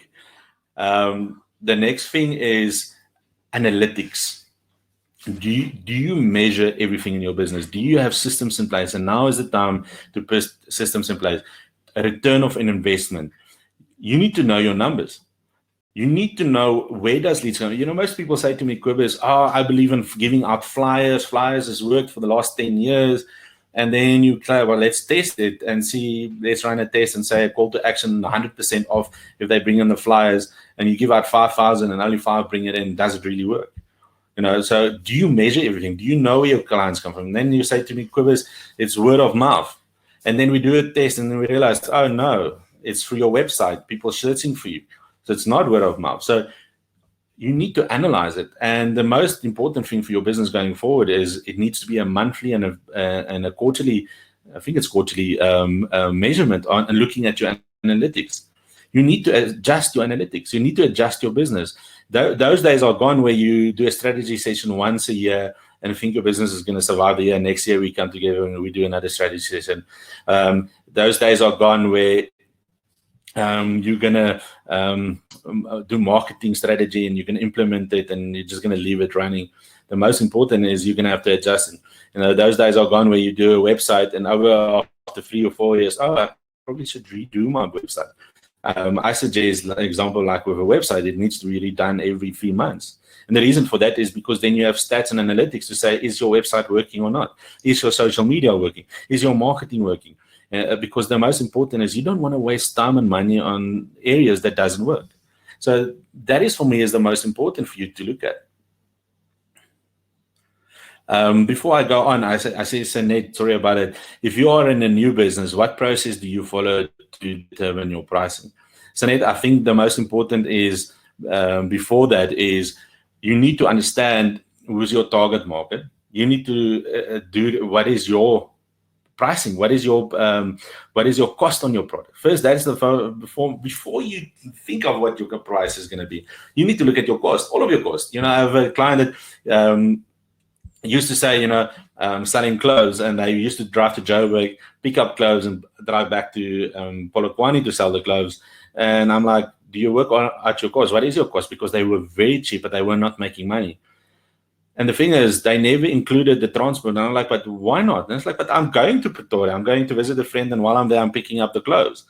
But that is what is costing you money, because now you're actually going more. You're not going every weekend or week to visit a friend in Pretoria, but you're going there because you want to pick up, and while you're there, you're visiting a friend. So are you including all of your costs into your product? Then only can you start determining your price. And are you going to go for the masses, and are you going for more for profit and specialize and be exclusive? Are you going to be a Ferrari, or are you going to be a Tata product and business? So that is the one thing that you do. And then in the pricing psychology, dependent on what product and price you have, you then set and schedule your price. And then it comes down to, I'll say 999 sounds cheaper than 1,000, of course. So there's a lot of tools that we can use. So coming back to the slideshow, like in everything, every 3 months you adjust your whole business. What hasn't changed, you throw out of the window, you focus on what is working, and you add new ways of doing it so that you can go for the next 3 months. It's like I said, it's like a farmer. Foundation first, plant the seed, and implementation, looking after it. And month 4, you basically look at what your results are. So that is the one thing that is important. The next thing is budget and finances. Most people, like I said, don't know what their budget is, don't know their cost and their finances and their numbers. Use this time to look at, if you're long in business, look at your numbers and where you are and what you've achieved. So budgeting and finance is important. Next is, like I said, that picture in the beginning is think out of the box. Think out of the box, see the world differently, strategize. And I took pictures, I didn't know I was going to play the video. But in the end of the day is think out of the box. Stand back, redevelop, redesign your business. Look at what the market is doing. Look at what happened in the history and make your assumptions and look at what futurists say of where the world is going. And then look at where you are based. Because Africa is still going to be different from what's happening in the US or in Europe. We have to adapt to our areas. You can't expect that what's going to happen and work in the US is just going to work in Africa as well. So you have to learn and think out of the box. The next is who can you collaborate with? Who in the market, from your suppliers to customers, with people that are in total different industries that you can collaborate with. I can collaborate with my one client that is in IT, and I can give business coaching to his clients because he supplies IT to businesses. So I give my services through his company to those people. So one thing is, who can you collaborate with and join forces with? Then the next thing that most of you probably will not like is create cash flow. For a business to survive during this period and to grow through this period is you have to generate as much cash flow as possible. And one way of doing cash flow is most people, you have to do what you don't want to do. When I started my business, and I was like, oh, it's going to be easy and money is going to flow in, and it didn't. I had to do things. I had a bakkie, and so on evenings and weekends, I did firewalking that time. I'm like, oh, people are just going to want to walk on fire, and they didn't. I had to do deliveries on weekends with my bakkie. Bakkie is a truck, and to be able to generate cash flow, I needed to support and crew for people that are in the industry that I am, and learn from that. So not only that, I had to sell my bass guitar. I'm a guitarist. I play bass, and I had to sell my bass to generate cash flow to help my business grow. I had to sell my TV. I had to sell a few of my things that I, at that moment, said, no, I want to live my passion. This is my vision. This is my goal. This is what I achieve, and I'm willing to do whatever it takes. So whatever way I could generate money in, I did. I had this one friend that has this big goal. It's like, but I don't have money. But they're sitting with one extra car as an asset they don't want to sell. No, they're not probably going to get a lot for it. But if they get an extra 20, 30, 40,000 rand for that, that is money you can invest wisely in your business to grow your business. But we don't want to do it. We are in our comfort zone. We like, but I like my Rolex watch. I like my iPad, but I have a laptop as well, and I have a desktop. I like that. So some of it, you can start generating small cash flow, and you can grow your business. And then, like I said in the last, is to learn from the past, everyone. Prepare for the future and start living in the present. You have the time now to get through this and prepare yourself for what's coming. Like I said in the beginning, life is not going to be easy, but you will be able, if you learn from the past, you will get through this. It's going to be clear. It's sunshine. This will pass. The other night we had a big thunderstorm. It was like everything. It was hailing. It was blowing. But the next morning, sun was out. Life went on. But sometimes at that moment, we think it's not going to happen. And the last thing is get a mentor, get a coach, because you are stuck in your box and you don't see a way out and you don't see a future and you see all the news and you see all the worries and it's like, Cobus, I can't. How am I going to do this? Find a coach, find a mentor that can stand back and can challenge you. If you go to the gym alone, you can only reach a certain results. If you have a buddy there or a coach there, how hard do you train? How much more effort do you put in? Because they keep you accountable, because they're also challenging you. And that is what most people are not doing. They're not willing to take this because guess what? I know everything. I've been in business for 20 plus years. I can do this now. I don't need anyone. If you believe that, then you have all the answers. But if not, get someone to guide you that are successful. Thank you, everyone. I see Fiona, you say slides are frozen. Great quote, love it. I'm going to move on. If someone else says the slides are not frozen, still frozen, please let me know. Then the next thing, let's see some of the questions. And as I'm going to finish off with the questions you all had for me, I'm just going to run through them. But one is how to market myself. How do I build a brand so that people trust me? Marketing is you have to use all of the platforms out there. You have to be seen. You can't just have a website. You have to have a website, landing page, Facebook, Instagram. You have to be everywhere. How do I build the brands that trust me? The secret is content, content, content. At my talk that you all listened to, I gave you Gary V 64 pieces of creating pieces of content a day. Use that. Put out knowledge. Give out information to people. If you watch one of my videos that I gave you in the questionnaire, you will see there's a video that talks about that. Okay, sorry guys, they just moved again. Sorry, Cobus, I was just testing your slides. Yes. Are we supposed to be on that slide? No, following strategy. No, I'm going to go to it. It's a little bit on still.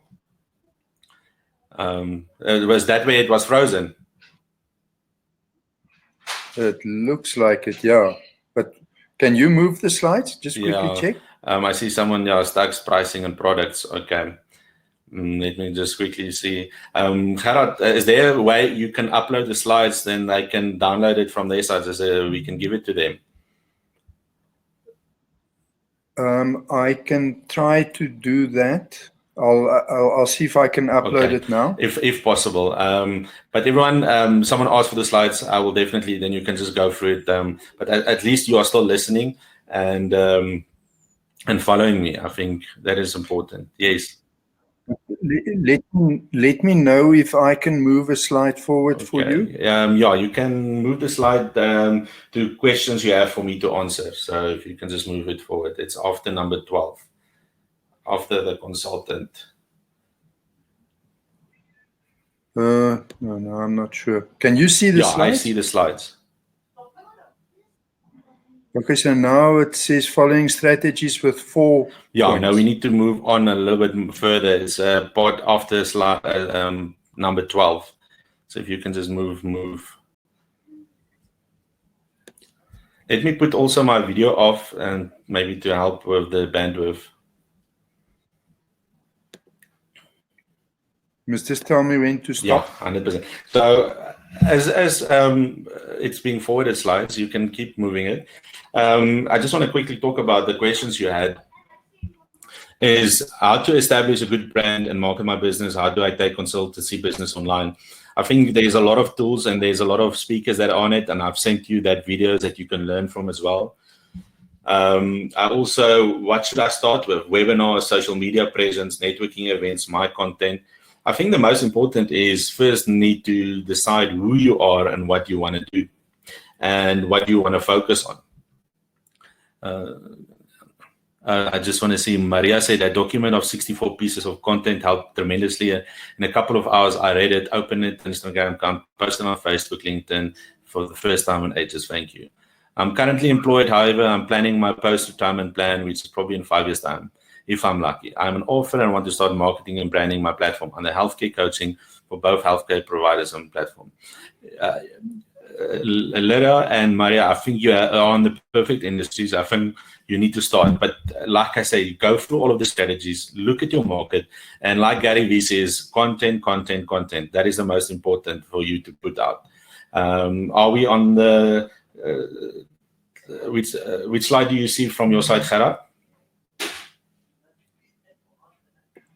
I've got now slide following strategies up to number 12. Okay. Get a mental coach. Okay, can you? But maybe it's worth for you to just refresh your screen. It might have gotten stuck somewhere there. Is it? Do I just refresh the link? Yeah. You can just click on reload or okay, something. Let me just do that. And then you might go out and come back in again. Let me quickly do that.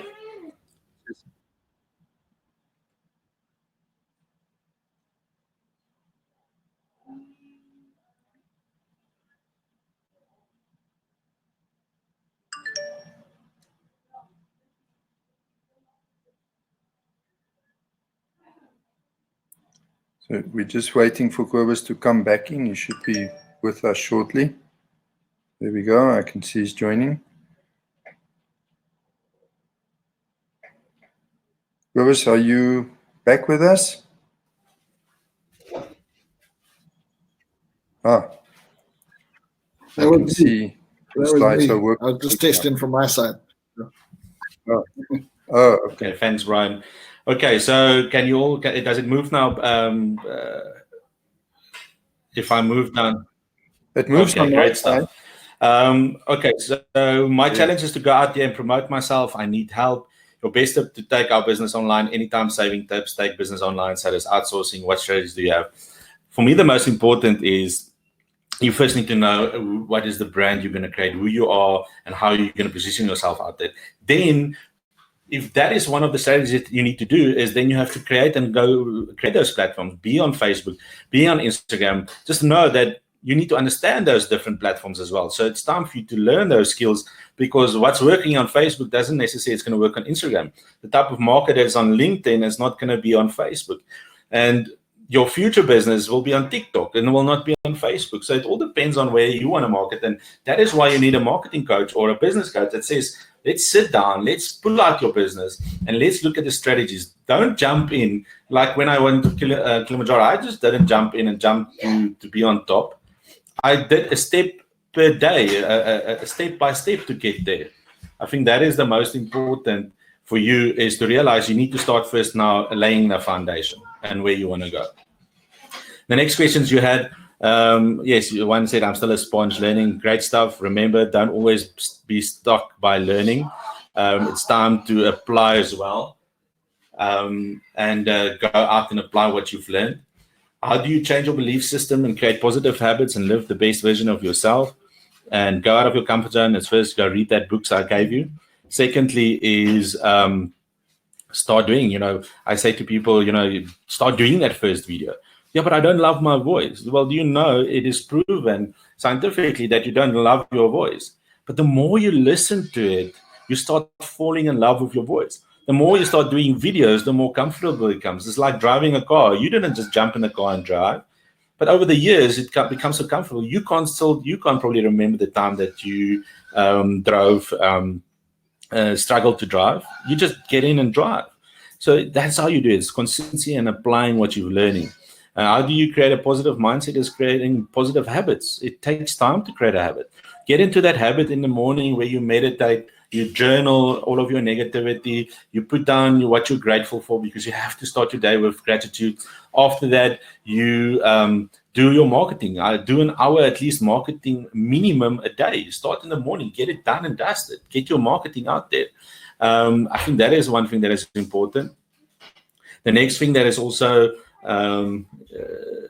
important, let's look at the next slide, is how do I start short events for children making platforms, how to retain clients and charge a full package instead of appointment basis. How do I brand myself without being pushy or offensive or too withdrawn? How do I position myself as a finance specialist to get more leads in? How do I balance the two without putting myself off the entrepreneurship dream, without relishing my safety day job? Now, all of this starts with laying the foundation. Where do you want to go and what do you want? Then you drill it back. How's the customer experience? Then you drill back. What do I need to get to in them? One is I need to build a brand and market. I need to put content out there so that I attract people to come to me.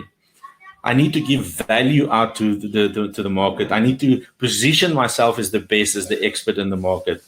And then how do I balance? Well, when I started, I can tell you, you need at least minimum of 6 months to be able to survive if you need to start a business from scratch. Will you be able, it's not like, oh, I jump in and a business is going to, from month one is going to generate income for you. You're going to have to work at it. So do you have savings that will be able to help you to get through those 6 to 12 months, if not longer?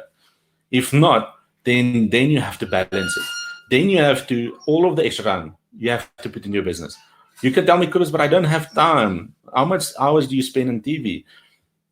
Oh, I watched Game of Thrones. I was a showpiece.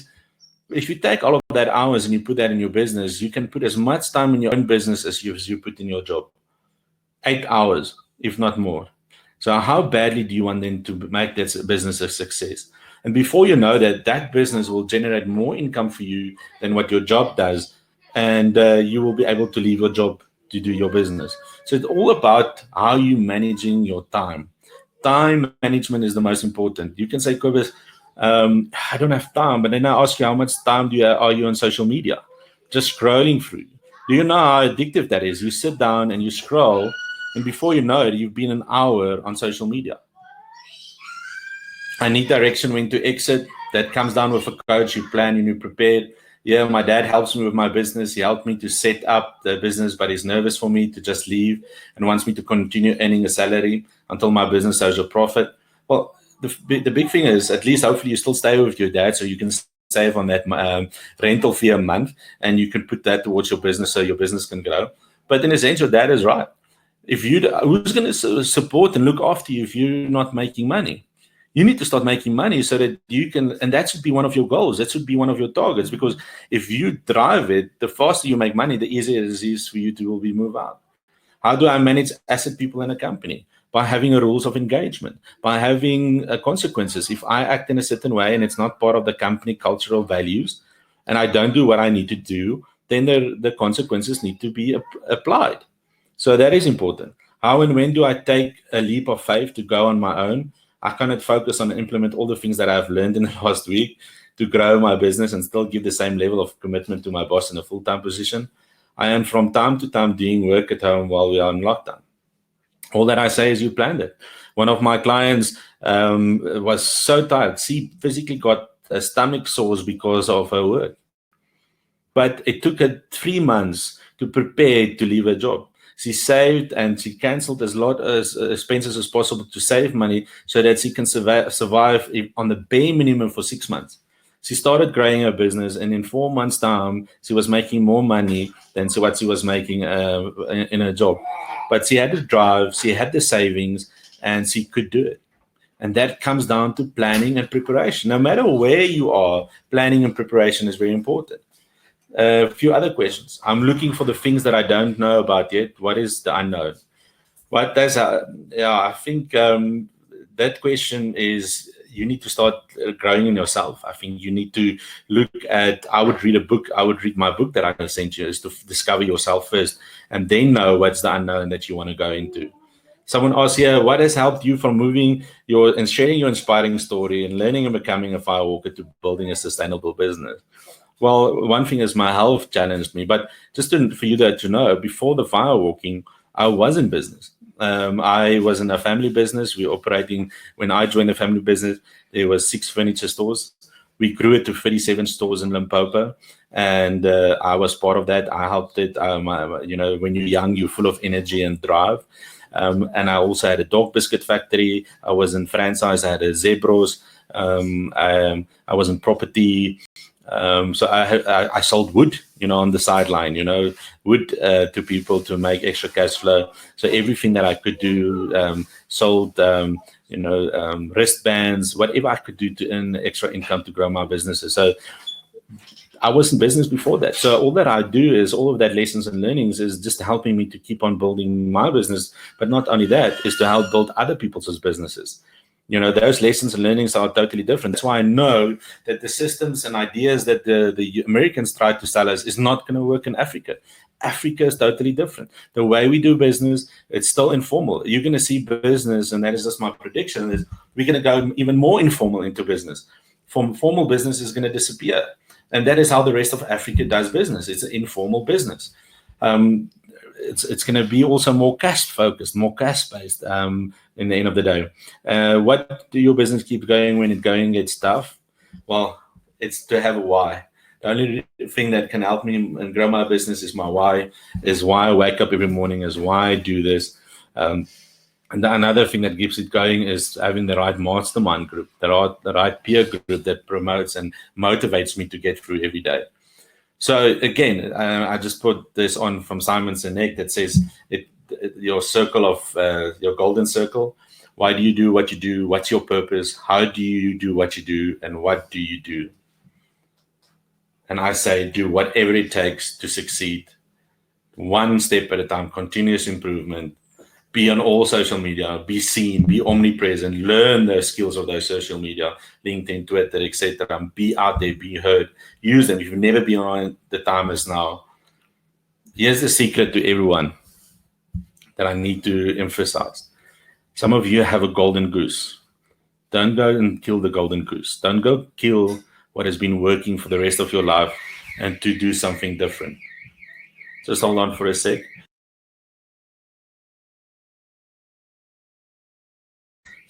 So please don't go kill the golden goose in your business that is providing the golden egg for your business. And I think that is important.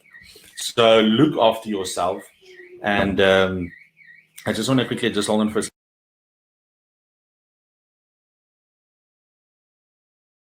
So kill the goose. Don't kill the goose that lays the golden egg. I think that is the most important for you.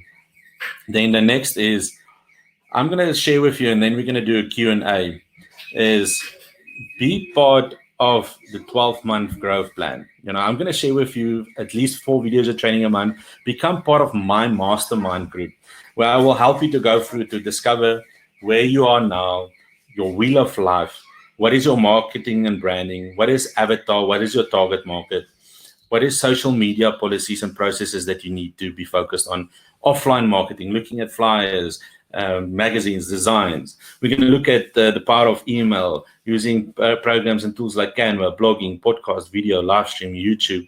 We're going to look at Facebook pages and Facebook strategies and messenger bots. We're going to look at online marketing from LinkedIn to SlideShare to Instagram, Pinterest, TikTok, Snapchat, even business WhatsApp and Google My Business. We're going to look and go in depth in what's important, how your website should look like, how the type of website you should have, the power of landing pages.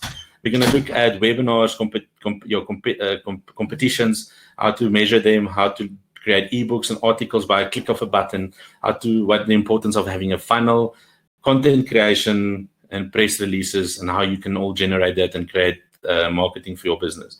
We're going to look at the power of social proof and credibility, how that can impact your business and grow your business, the power of copywriting, how to generate leads. We're going to look at the different measure analytics about what is Facebook Pixel. There's a Google tag, LinkedIn tag, Twitter tag, Pinterest tag, how this all can help you to grow your business.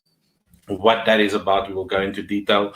The other thing is we will also look at how to sell your products online through platforms like Takealot, Makro, Amazon, Shopify, dropshipping. So this is a 12-month process. We will go through all of these platforms. We will look at different ways of generating leads and ads. Facebook and South Africa, Vodacom has now launched a platform where you can sell through them. It's a step-by-step process. You upload your marketing and you can market to their whole. It's like for those who are marketing on Facebook, It's like you click, you can say, I want to target people that earns a certain amount of money. They need to live in Gauteng. They need to live in Pretoria. You can target them using Vodacom. That is a powerful platform that most of you probably don't know. Google AdWords, Instagram Matrix, and so forth. We're going to look at pricing psychology. We're going to look at how your product packaging, business strategies to grow your business, other tools, etc.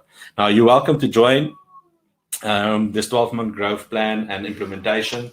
It is it's going to be every video trainings in a month, and there's going to be a monthly Zoom call for Q&As if there's any questions, and brainstorming a little bit. I think that is, if I don't have the answer, there will always be someone that will have the answer, so that we can see and pull apart your business and put your business back together and grow it.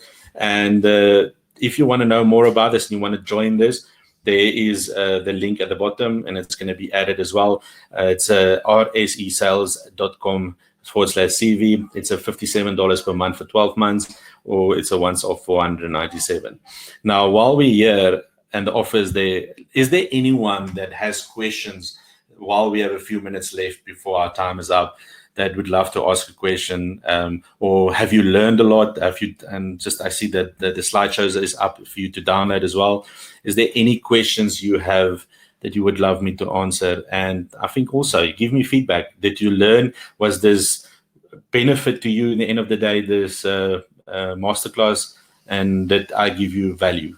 So I'm just waiting for those who are online to give me some feedback.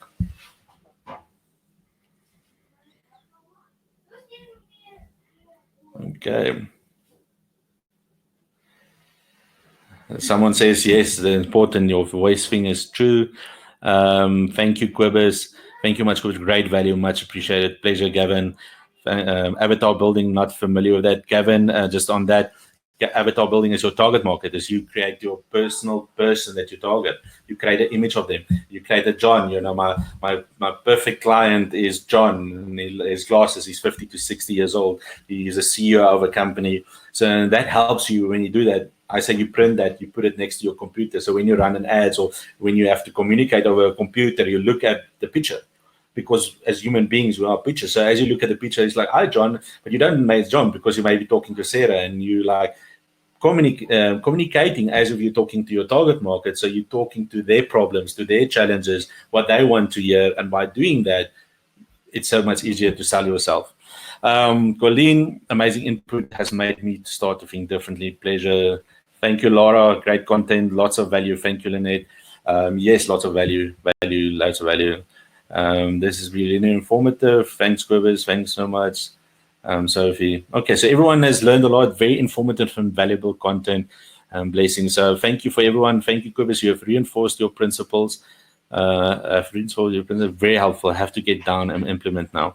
Yes, Michelle, I think important not in just implement. I think laying the foundation first, preparing yourself first. You have a month now for those who are in South Africa, those who are in Europe probably has less or has longer, but you have time now. You have time to lay the foundation and the groundwork. You have time to prepare yourself.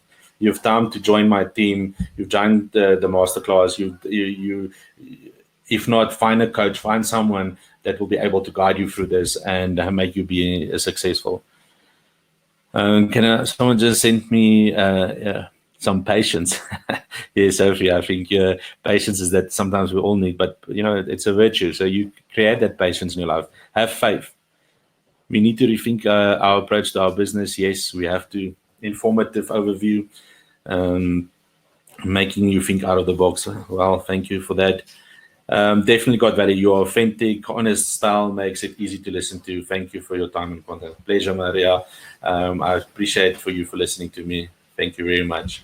Thank you, Quibus. You've reinforced principles. Helpful. I have to get to implement now. Okay. Everyone, please take your time. If you want to reach out, if you want to have more than this 12-month growth planning implementation and a personal level, please reach out to Gerard, and we will create and we'll organize something that I can be a little bit more involved, but that is on a one-to-one basis. But yeah, you have to work through Gerard and Sajjan, and then we will create something for you and set up a call. Otherwise, join my masterclass. That is going to happen, or mastermind that is on a monthly basis for the next 12 months. And guess what? We're going to get results. I know it. I believe it. I have faith. No matter what the world is throwing around us, I know for a fact I know I'm going through the same thing. I go through the same struggles and stresses, but I know because I have faith, I have a burning desire, I have a why, and I have a goal why I'm doing what I'm doing. So let me help you to do the same. So Gerard, I think that is it. If there's no more other questions, then I want to just say thank you from my side. Thank you for Brian, and thank you for everyone for making this happen. Thank you, Cobus.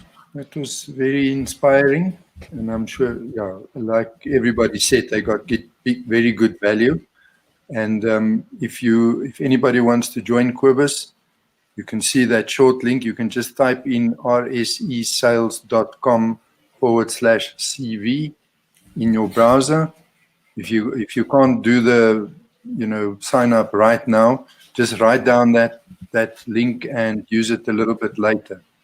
And yeah, and I'm sure, Cobus, you will really give people value from your learnings in business and life.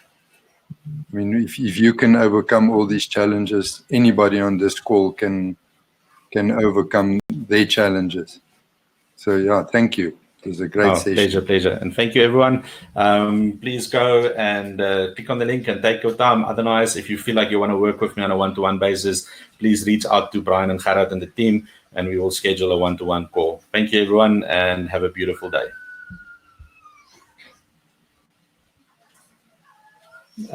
Before we go, Tony, I've talked to Gerard. I think the recording, we'll organize someone for recording for the guys that are on the webinar to join and listen to the recording. And then I see there's another question. Sanet says, can you also context of the 12-month training will cover? Sanet, it's going to focus on your business. So it's going to depend on, we're going to lay the foundation, what you need for your foundation for your business month one, and then every month we're going to build on. It's also going to change monthly dependent on the group and the Q&As and what you are struggling with. So if everyone struggles with the same thing, we're going to change it and we're going to focus. It's a mastermind group every month. We're going to touch on all of those topics. I'm going to create videos that will be given to you, but the Q&A monthly basis will be on what is your challenges and how to overcome that.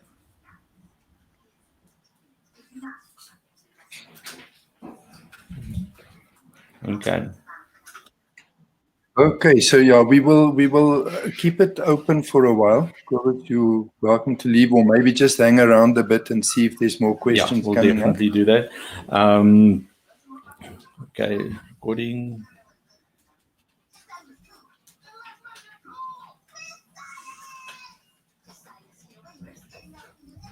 Will the recording be mailed to us, Lynette? We will be in contact with you. I'm going to talk to Gerard and see what we can do, so that you all, what way we can get you guys to look at it again.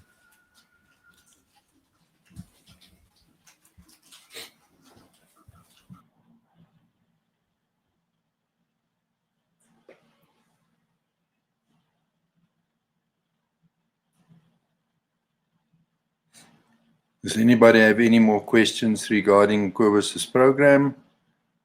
Anything, maybe suggestions that you would like to have covered?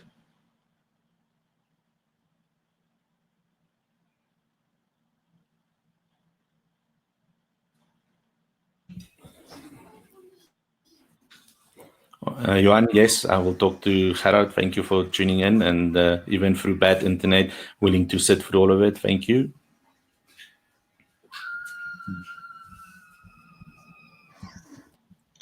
Yeah, sometimes sitting through some of the webinars with bad internet is a very good test in itself for endurance. Yes, and it shows you that you are willing to invest in yourself no matter what, to change. And sometimes there's not just one thing that strings up that gonna help you.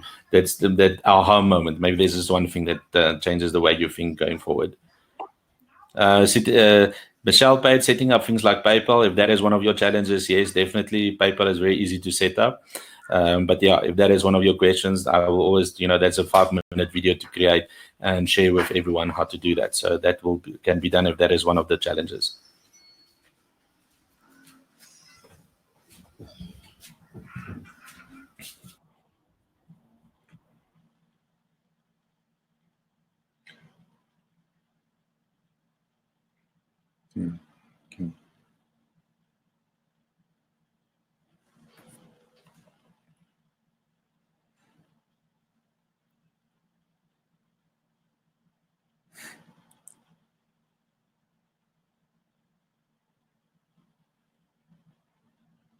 I see someone says, am I interested in trading for tattoos? What I say, Jason, is if you support me, I will come buy from you again. You know, I need to, I love tattoos. I have tattoos. So I will then come and support you as well. I have a big plan of getting more tattoos. So if I'm in your area, there's always, you will be my first choice. So we can always, I will come and support you as well.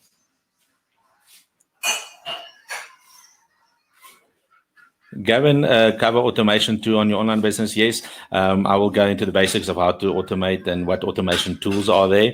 I think there's a lot of other speakers that I will suggest as well that does focus, let's say, automation on building funnels or emails that I will then suggest that you look into. But I will do that. You know, I will show you the basics of automation, dependent on the industry you want it, and if we need more info, we get the experts in that are totally doing that, you know, because I only work with the experts, with people that are already doing it. Like, you know, Brian and Gerard are experts at hosting webinars and selling content online. So, you know, why should I go reinvent the wheel? I can tell you how it works, but at the end of the day, let's get the experts also in to be able to do that. There is a few people that I've been interviewing that are experts that will always give their advice as well.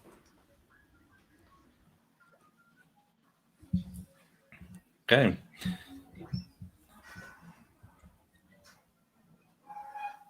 Jason, fantastic, man. Yes.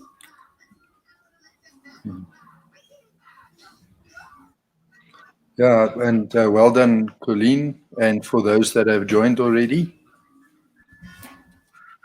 Looking forward to get some results after a few months to see how you guys are doing. Yeah, definitely. And all that I say, if you are really wanting to do and get results and we put in the effort, I can promise you, you're going to get it if you apply it. I think that is where the secret is. Not with every person, with every team, with everyone I've worked with in the past have gotten the results. Some have gotten different results as others, but it comes down, you get guidance and you're part of a group and you learn. I think that is the most important. I've signed up so much past few weeks, almost lost track, and I have today to relook at all the courses I've booked and see what overlaps before I buy, as your offer only stand right now. Gerard, how long will this offer be online for people to decide? I just see Maria's asking. Yeah, look, Maria, write down the link. Just keep it, and when you're ready, go and follow the link and sign up. If you have any problems, you can just let us know. You can contact the help desk, or you can send me an email to. I'll just put my email address in there. But that link should work for like the next day, at least.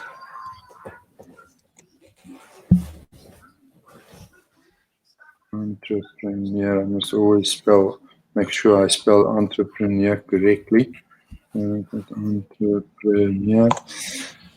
So yeah, like I said, Maria, just make a note of the link. Make sure you have it correctly. Follow the link. If it works, you sign up. If it doesn't work, you let me know and we make a plan.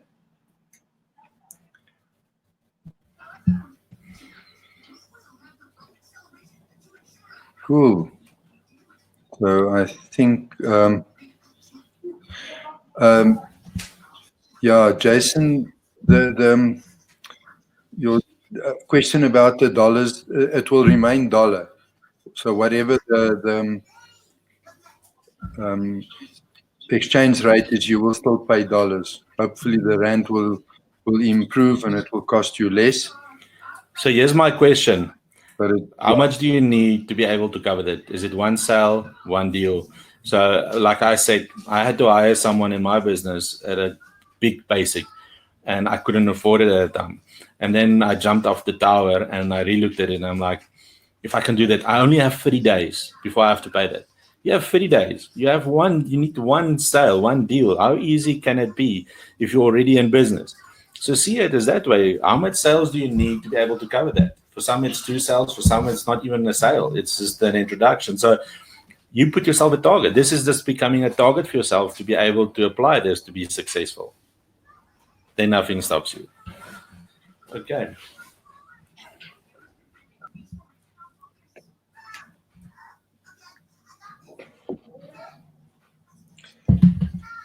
Okay. Yeah, and we're forced to work with dollars because the Katra system does not have South African rands. But it's on the other hand, it levels everything. Then there's no fluctuation for our international visitors. Yeah. Okay, so if there's no more questions, I think we can close. Thank you again, Kobus. Thank you very much. Very good content. Thank you very much, and have a beautiful day. Thank Okay. you. Closing down now. Okay, all.